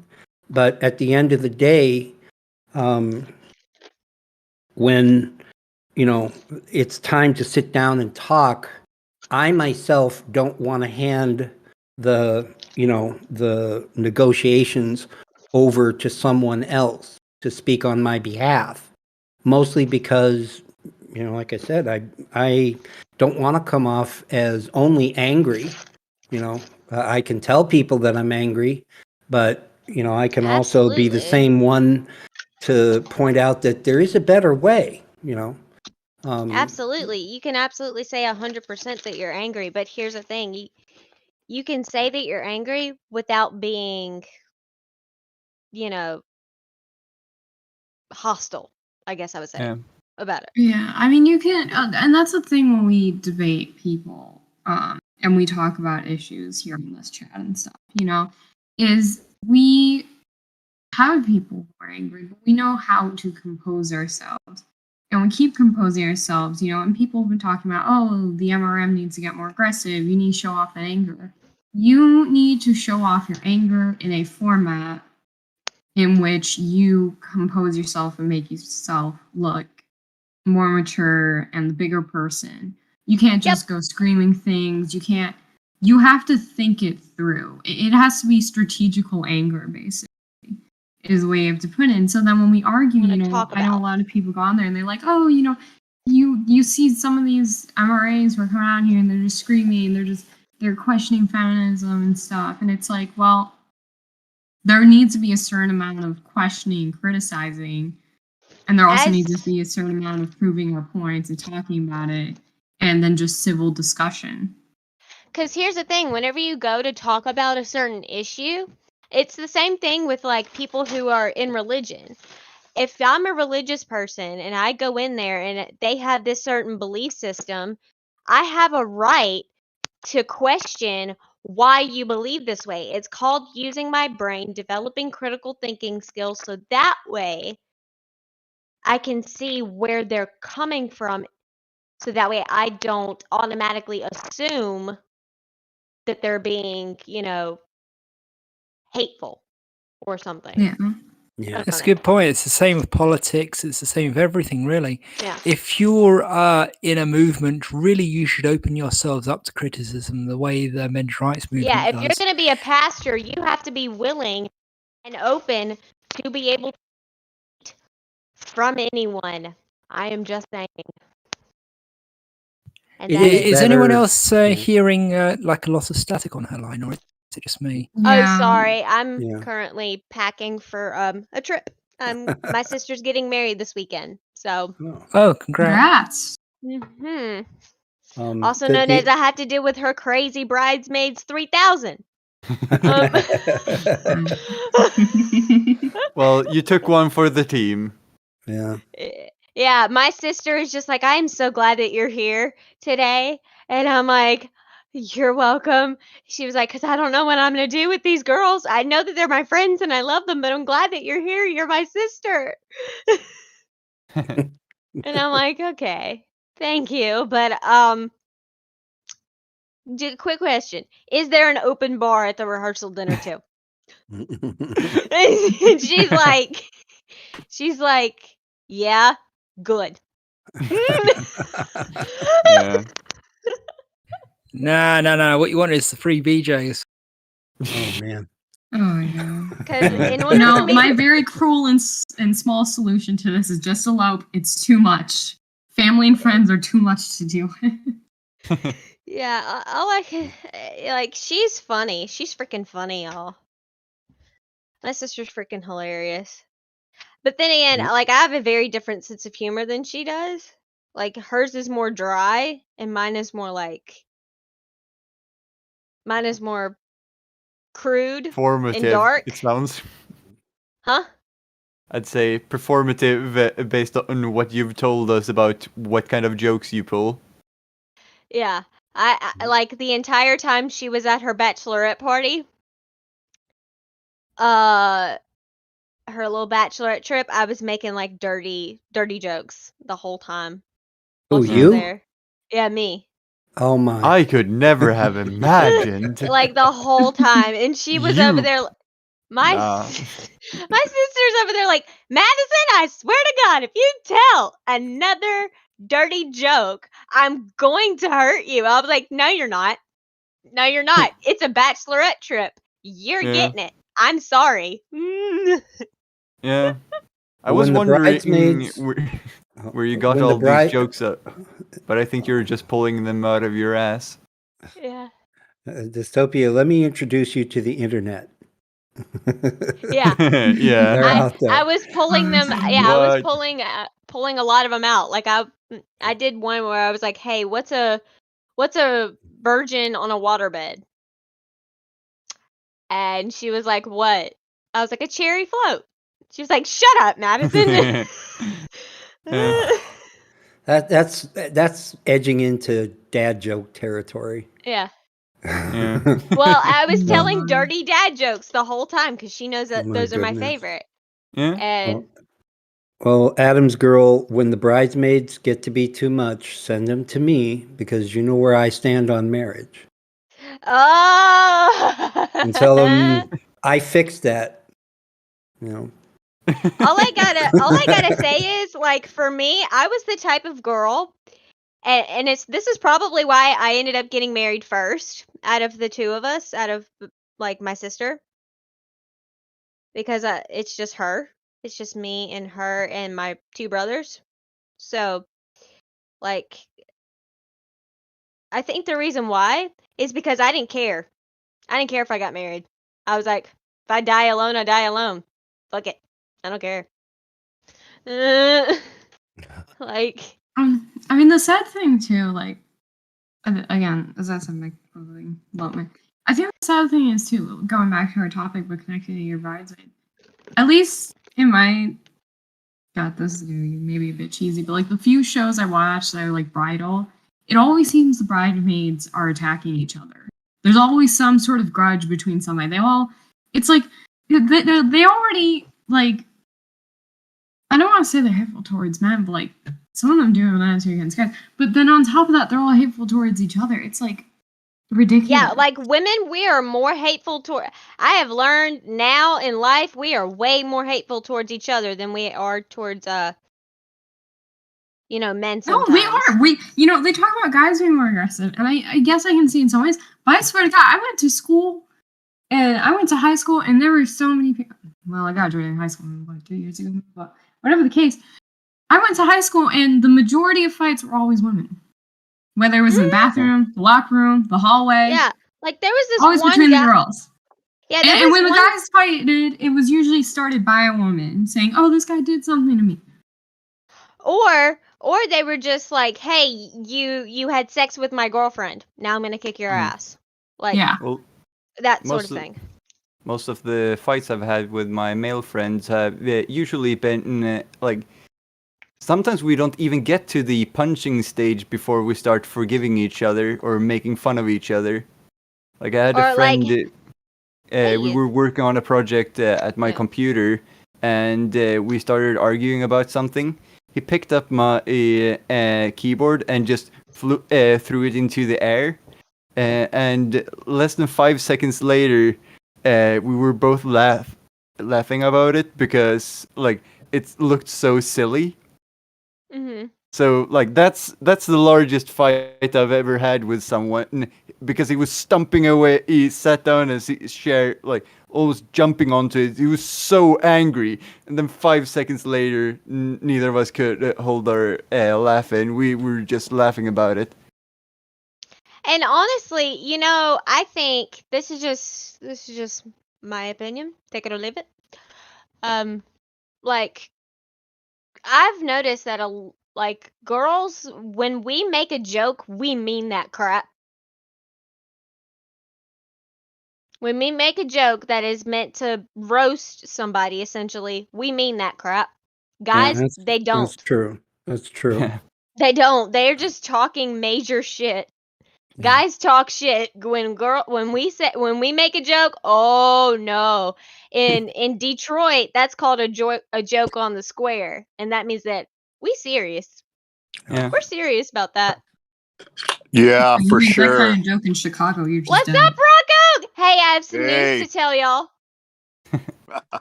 Remember Cool. that friend that I told you was having a problem? Yeah. Sure. She pregnant. Oh my goodness. Oh. That sounds She like a major problem. She found out. She found out yesterday. Well, there you go. I was like, I told you it worked. I told you to try that method, and it worked. So Yeah, but it's not a problem because that's what she wanted, right? Yeah. Yeah, Okay, she cool. wanted it, but it was a problem for him because he's the one that had the issue. Oh, So, well, yeah. not good. Yeah, he was the one that had the issue with getting her a baby. So, Yeah, I get it. so I'm over I just here want like, to agree with y'all. Everything you guys are saying is so on the money. However, I think a lot of guys, when they first get into men's rights, they confuse what you're saying. And let me explain. Because they'll read things like women have an in-group bias towards females, right? They'll read that. So it sounds contradictory to what you guys are saying right now, but it's really not, and I'll explain. It also says men have an in-group bias towards, well, not in-group, but out-group bias towards females. Let me tell you why that's true.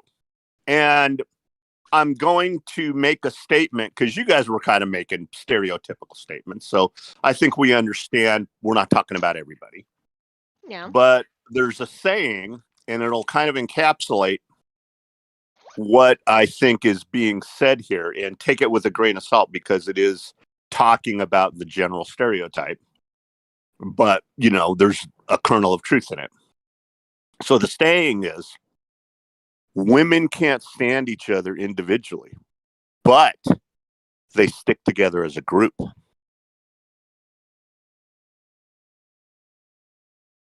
No, yeah, that makes sense. Yeah, as a generalization. That is so true. You get a group of women, especially in like schools and stuff too. You get a group of women who are like against something or for something, and this is what we see with like these big political movements that are geared towards like women and stuff. Women are willing to make a huge vote all at the same time for one person. You're willing to see them to join together and make these lists. I've seen people, and this is the worst thing in the world. I don't know about anybody else in here, but if you ever have like social media and you follow people who are like, whether it's college or high school or like graduate school, you will see some people who are passing around lists of guys they are claiming are supposedly harassers or rapists, even though they don't have any evidence at all. And and you will look, Rocco, and so many people posted this, and they screenshot it and passed it on. They're willing to do that, but women can't stand each other alone. You put a couple women in the locker room, there's always going to be one woman who gets assaulted by another woman, or two women who get in a fight. Oh yeah, they're a bunch of Cathys. Yeah. Ugh, But I don't like it. whether it's the women's in-group bias or the men's out-group bias, as you say, Rocco, it's, you know, it's predicated on the bias towards the group of women. But, and I'm sure Darkisha and Adam's Girl, all of the ladies, you know, you've always been in that situation where you were the one girl or woman that was, you know, kind of ousted and rejected and singled out by the group, whether it was a group of women or a group of men. You know, there's like men that I know, you know, who are very gynocentric and very blue-pilled. You know, even so, there's always one woman or one experience with a female in their past that they're very bitter about. You know, with just one particular woman, you know, and well, I'm like, it wasn't even the fact, it wasn't even the abuse that I occurred whenever I was like 11 that gave me that bias. It was just how women treated my hyperactive behind to begin with. Like I wasn't treated well at all, like all the way up until about 10th grade by women. By girls. I was not treated well. I always got along with guys better. My head was always screwed on straight better. I was able to maintain male friendships way better than I was female. Way better. Yeah, I agree with that. I've had that experience too. I graduated. I'm referencing high school a lot, but I graduated high school with all my female friends having left me because of one jealousy reason or something or another, or some stuff they came up with. I had one left me because she and I had all my guy friends still. I had one particular girl. Her name is I think Karen, which that fitting. Oh, no. fitting. Of course it was. Yeah, I think her name was Karen at the time. I was like in 7th, 8th grade at the time. And she got a boyfriend, and I was over there just like, I was friends with him. Honestly, I was good friends with him. Like, there was no, like, it was platonic as hell. Like, literally, I called him bro. Like, that sort of thing. Even though every once in a while I do call my husband bro, but that's just because we've known each other forever. But, I'm over here, That like, aside. that aside, like, I was giving them, like, fist bumps and, like, just doing stuff I would not do with someone I was in a relationship with, like, as a friend. And she was over there, like, I swear to God, if you do not stop, like that sort of thing. If you do not stop, we're not going to be friends anymore because I feel threatened. I was like, I'm sorry if you feel threatened. I'm sorry. And I, believe it or not, I actually lost one good guy friend due to a girl that, that felt threatened by me. Like, and yeah, that happens. I have all the time. Sorry, So, I was just gonna give. Hello? Oh, I was just gonna You're give a just quick talking story over on each your other. point there, because it was like I actually have a friend. I'm not gonna give his name. He's a former friend now, and he doesn't talk to me anymore. And this is partially my fault because he, at the end of our year, which is around the last time I really spoke to him at all, he was dating this girl, and I finally was tired of dealing with her because she was hypocritical and she was abusive and she was terrible. And she wasn't only terrible to him; she was terrible to all of us. I swear to God, it was ridiculous how terrible she was. And she went whining. There was one time, and here's the problem too, she started drama too between him and his ex, because his ex, I don't know what it is, for God knows what reason, but his ex used to be one of my best friends too. And for God knows what reason, she wanted to start stuff. And so just because his ex was in the same hallway as her, his current girlfriend, she went and cried to the vice principal's office and claimed, "Oh my God, my life is being threatened." Just because they were in the same hallway. And that's it. And I pointed out to her, I finally cut off my friendship with her. I told her, look, I ain't dealing with you being abusive to my friend. I ain't dealing with you trying to use me or the rest of our group. We ain't dealing with you anymore. You need to stop and reflect and realize you're being hypocritical and abusive and terrible. And on top of that, she hit people at some points, and we just weren't taking it anymore. And now he no longer talks to me because she told him to block me. And you know what's funny? I tell guys this all the time. If that girl is telling you to drop that one friend that's a girl in your life, that is literally her telling you that she is going to be an abusive prick to you. That's what she's saying. That is literally, she is saying, I am an abuser. That you might as well go ahead and tattoo that. She might as well tattoo that right on her chest. A for abuser. Not for adulterer, abuser. She might as well tattoo it. I mean, I think in this situation, though, and again, I still think he should have stood up to her, and, he's still with her, and I wish he would have gone away. But I think, he said he was happy, and I think he thinks he's happy, and I get that's really hard. He went through a lot of things in life. I have been with him for all through high school, and he's had some terrible abusive girlfriends. He had one girl he once dated, and she killed herself and left a note blaming him for it because she was mad because she came back after disappearing for 3 months after they broke up and said she wanted to come back with him, and he said no, and then she disappeared again and, killed herself. That's tough. That trauma really hit him, and then, other relationships. And I think the other reason he didn't leave her is the other problem is, and don't get me wrong, I respect the cops to the fullest. I have a lot of friends whose parents are cops, but her dad's a cop who thinks his daughter can do no harm. And I've seen some cop parents who have daughters and they think their daughter can do no harm, so if their daughter does something to a guy, they instantly blame him. Yeah, that's kind of messed up. No, my dad held me accountable whenever I started doing toxic crap too after being hurt by my ex-boyfriend. because I tried to get into another relationship and I started doing all these crazy things. And my dad's like, you need to chill out. You need to either break up with this guy or you need to chill out. I was like, what? Because I started doing toxic stuff too. But then again, I was hurt. So, that's fine. Yeah, that's all true. I wanted to throw in, because everything you guys are saying, I'm totally agree with 100%. I wanted to give you kind of hot on the heels of the in-group bias stuff, though, and also the out-group bias from men is, okay, so we're talking about how bad females can be to each other, right? We're talking about that, and we're talking about manipulation. We're talking about terrible things, and some of them just can't stand each other. Okay, that's all established.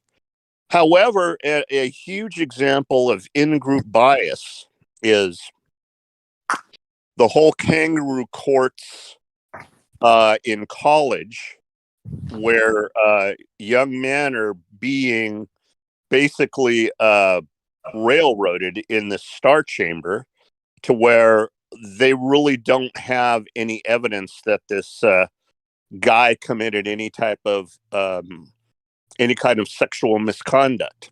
Okay, so now keep in mind, you've got girls then. Remember, a lot of them can't stand each other, but they're all on board with saying, yeah, we need to have this. We need to have this. We can't have any type of a standard of proof system mimicking our justice system. And I'm talking for the Americans here, and I'm sure it's similar in Europe. But we can't have any type of a innocent until guilty type of justice system in college. We're going to basically vote based on opinions and based on what people say. So they don't even vote. They basically just prosecute. I know they prosecute. I've Exactly. got friends literally who've gone through the kangaroo courts in high school and college. And it's basically just a prosecution. You're practically not allowed to bring in witnesses. You practically can't bring in your own evidence. Sometimes they won't even let you have a lawyer. At times they don't care what your laws are because it's an artificial court basically. It's basically just, how are we going to send you to jail? What are we going to give you? Exactly. Simple. We need to have better. First off, we need to have better technology for men. So that way we can give them like the innocent until proven guilty thing. We can make that even more prevalent. We need to have better technology for forensics whenever it comes to crimes and everything. And we need to allow all of this evidence to support them. Well, yeah, but that's what Darkeisha's saying, though. She's saying they don't consider any of that, even if that evidence is there. Because it's an artificial court. What we need to do is we need to get rid of kangaroo courts in general, make everything have to go through the proper legal system. I don't care if they think education's special. It's not special. Court is court. So the question is, normal? Why does that in-group bias exist? Why are college women overwhelmingly for the kangaroo courts? Oh, I think there's two things we need to ask here. That is one of them, but the other one is, why are colleges being allowed to prosecute rape cases? Like, why is that a thing? Like, that's not a thing in the UK. They're not. You go to the police. They don't have any professionals. They don't have any detectives coming in. It's basically like, okay, this case is so weak, we can't put it through the justice system. So we're going to prosecute these guys through the kangaroo court. You nailed it, Men Are Human. That's exactly what it is. Because if there really was a case of sexual assault or rape, why not turn it over to the authorities and prosecute the guy? Exactly. I mean, get the police in, get them to go around the room, look for evidence. And go get a proper rape kit done, ma'am. Go get a proper rape kit done. Because rape kit doesn't even prove anything, though. Here's the issue with rape kits, though. It only proves that you had sex with that person. There are some cases where the people will admit they had sex, but you'll still try to claim it's rape. Yeah. And Well, she'll get they- away with it. I've heard they're a little bit more comprehensive now, and they will look for physical injuries and things like that. Yeah. But Like I it is know Okay, what so goes they can on prove now. rough Like sex. for me, I know what goes on now throughout a female rape kit. I know exactly what goes on. I know exactly what they do. I know exactly what the procedure is. I know exactly what it is and what they do.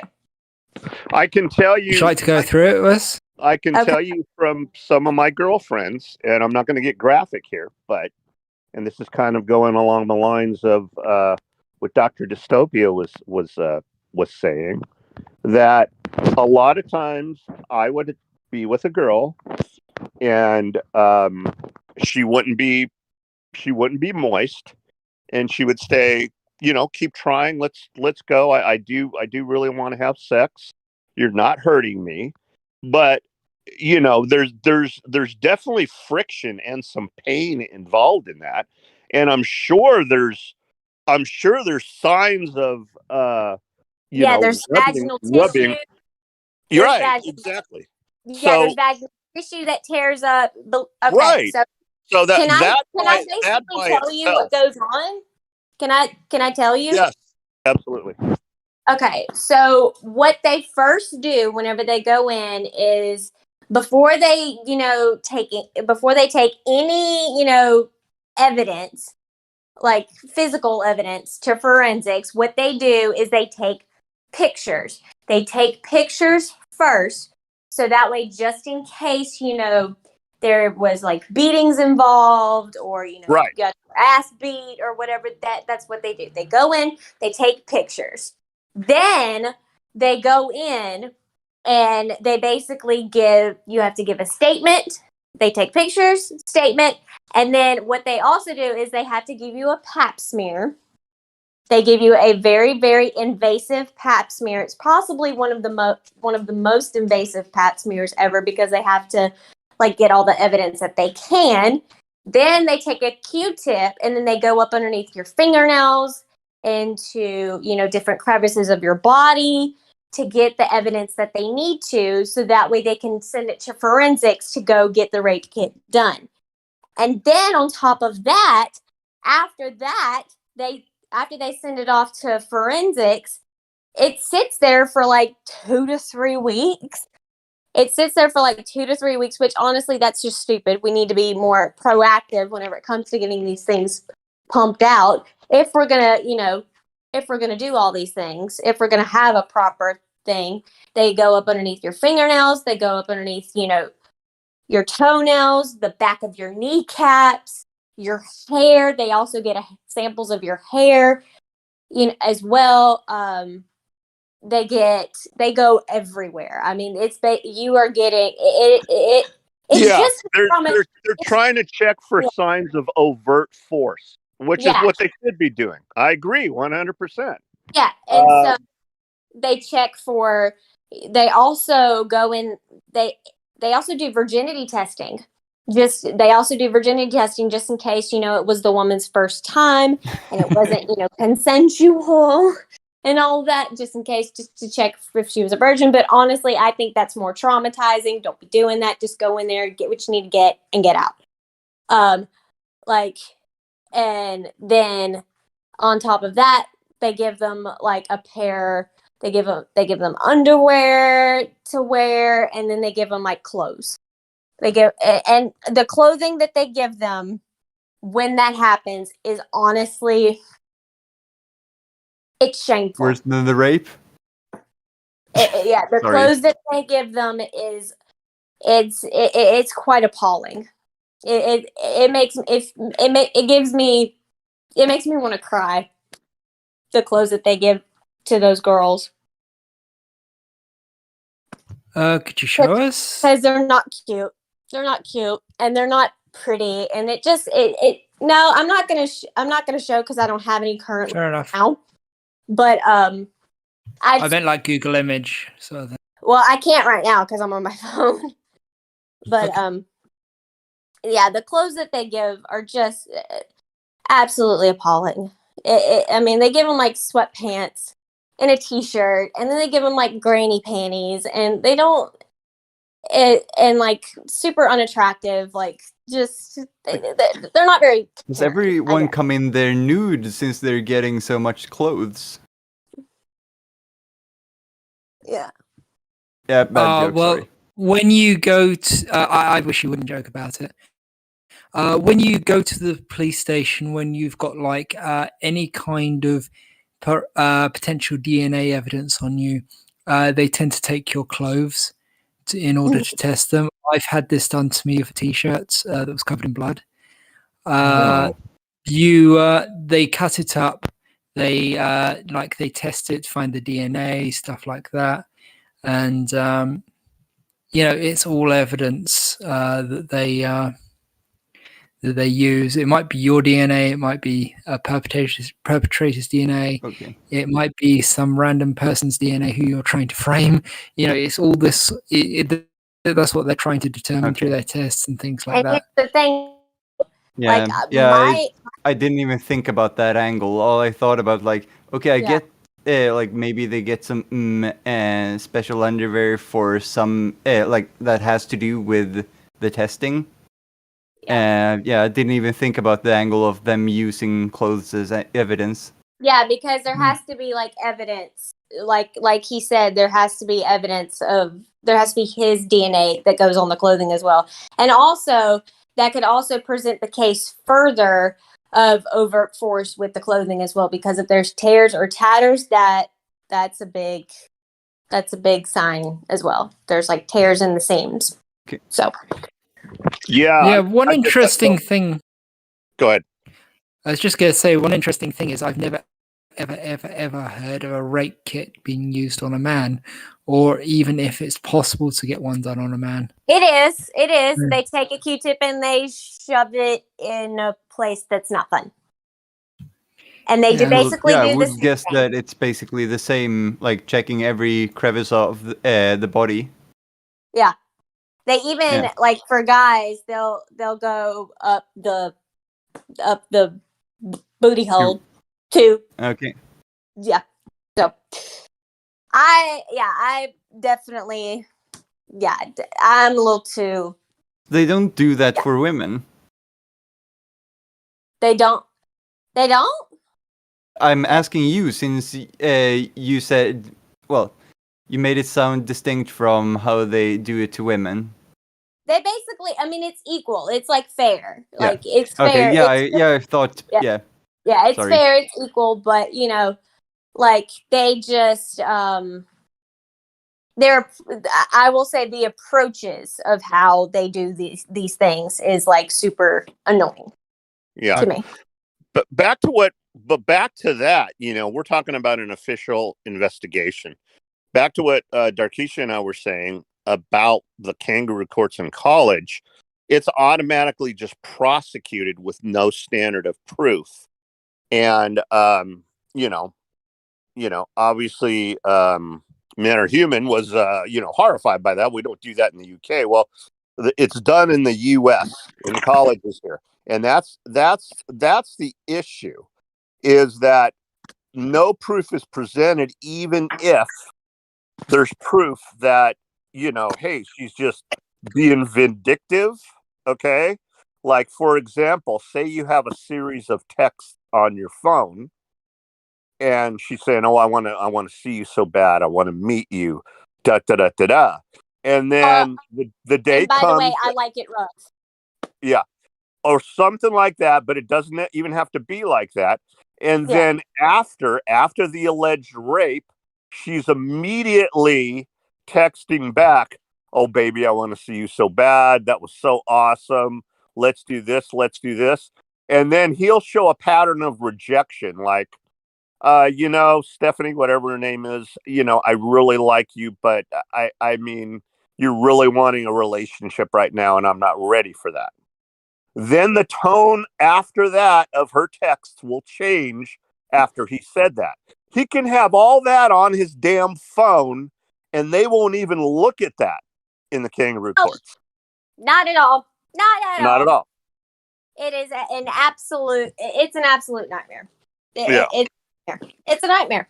I feel for you boys. And by the way, girls, This is I'm gonna make this is why they don't want to try anything new like that in the bedroom with you, because they don't want to be accused of rape. That's why. That's why. You know, they're also trying to stop phones being taken as evidence to try and, you know, prevent these things coming out, because text evidence is one of the strongest evidences that a man can bring to show that actually, you know, it was he you know, told her he didn't want to see her anymore, and she got angry. Like you said, it's like it shows her being enthusiastic before and afterwards, and things like that. And it can be, you know, it can be very, very helpful in a court to see that. But they'll say that it's abusive to take a rape victim's phone to look into it. And then if wanna the man's saying he, Never mind. Mhm. so I was just gonna say, if the man, you can talk when I've finished this. If the man is got evidence on his phone, they'll say that it shouldn't be allowed. I can't remember the reason. Like it shouldn't be allowed because maybe, you know, he faked it or something, you know, or it shouldn't be allowed. You know, they come up with some really, really sketchy reasons to not allow it, even though you can actually look at the evidence and, you know, see that actually she was afterwards texting him saying that, you know, for days afterwards that she wanted to get back together with him and stuff like that. That You know, is. pretty consistently. I feel for you men, honestly. Every single day, I go to work, and I work with the public, and I see like all kinds of things, and I'm over here like, this is why I am doing this, because this crap needs to stop. Well, I think we've got to keep in mind the when I say they, what I mean is the power brokers in the women as victims industry, which are quote unquote feminists. Okay. So we've got, they fully understand that the general public, and I don't want to say anything like, you know, humans are stupid, but they know that the general public has a short-term memory to things. They understand that. So let me give you a huge example of short-term memory to where quote unquote feminists are completely contradicting themselves. We just went through all this believe women stuff, which to me was the stupidest shit in the world. Okay. How can you believe an entire demographic? That's insane. That's like saying believe men. You can't believe all men automatically. I mean, that's stupid. Okay. But that was literally what they meant. They didn't mean like, oh yeah, but what we actually mean with that is, that's what they're trying to say now. They're trying to like backpedal on it. Okay.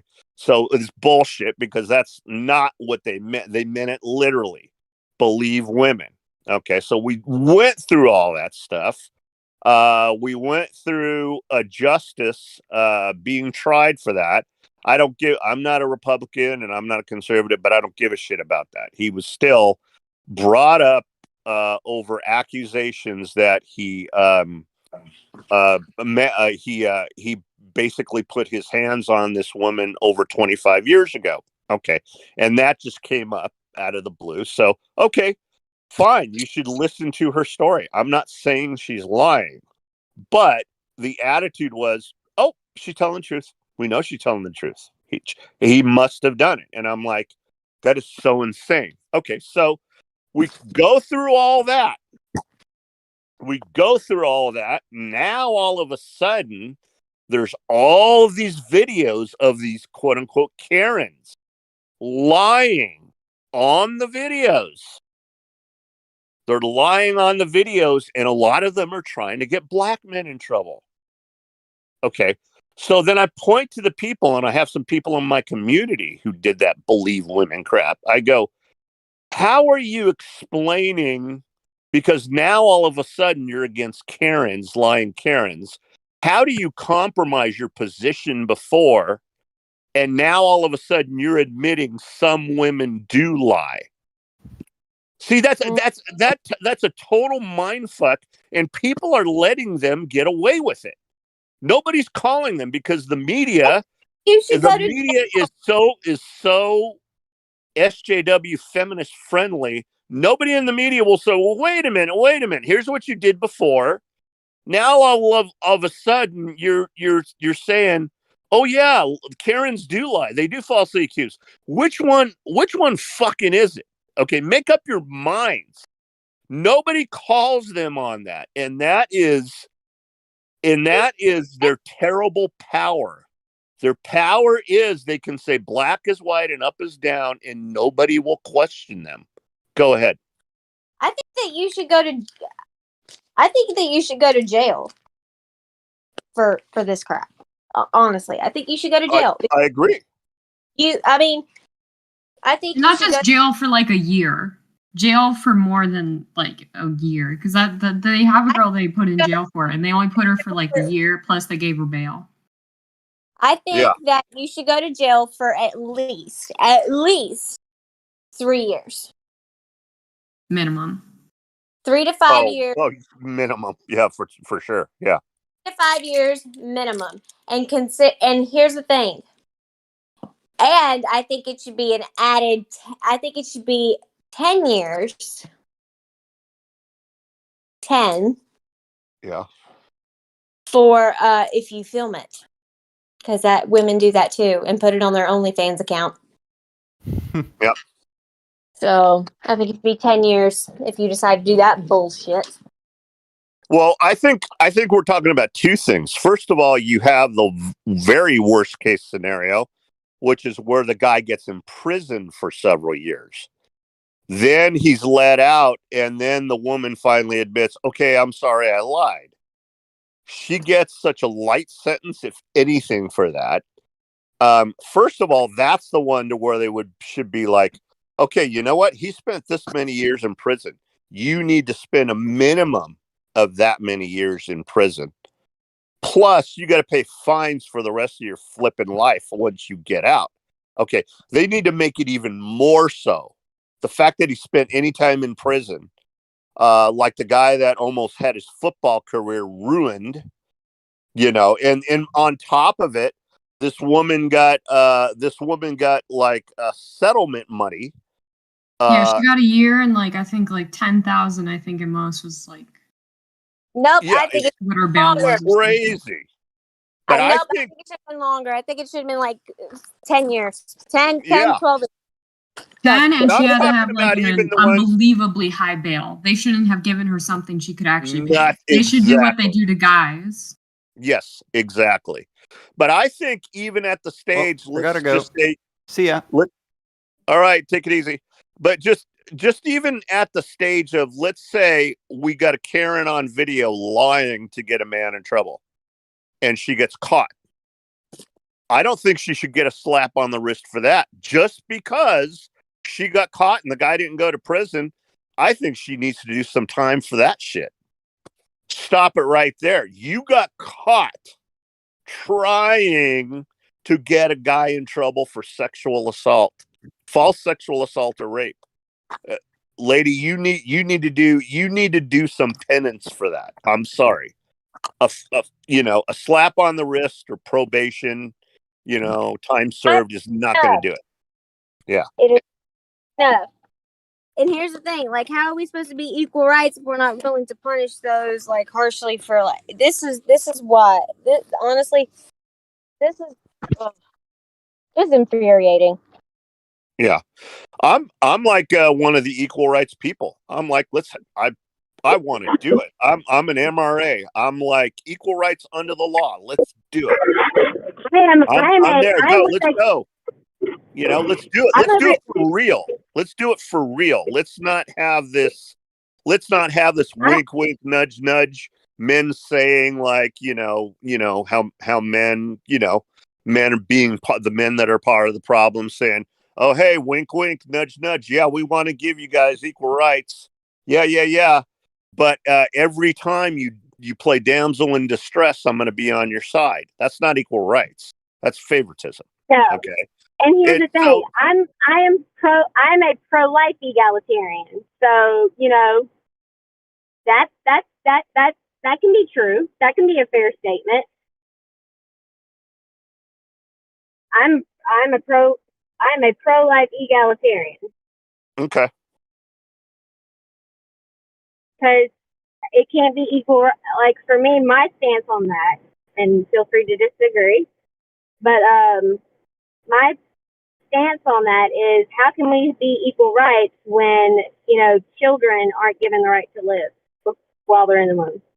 Well, here's where I go on it, and I think a lot of people agree with me. And I don't want to, like we said, we don't really want to get into arguing about abortion or abortion pro-life or pro-choice. Yeah, I don't want to get into it. I don't want to get into it today either. But here's kind of a side subject of what you're talking about, where I think a lot of us agree, is that men need to be able to have the same choices about opting out as a parent that women do.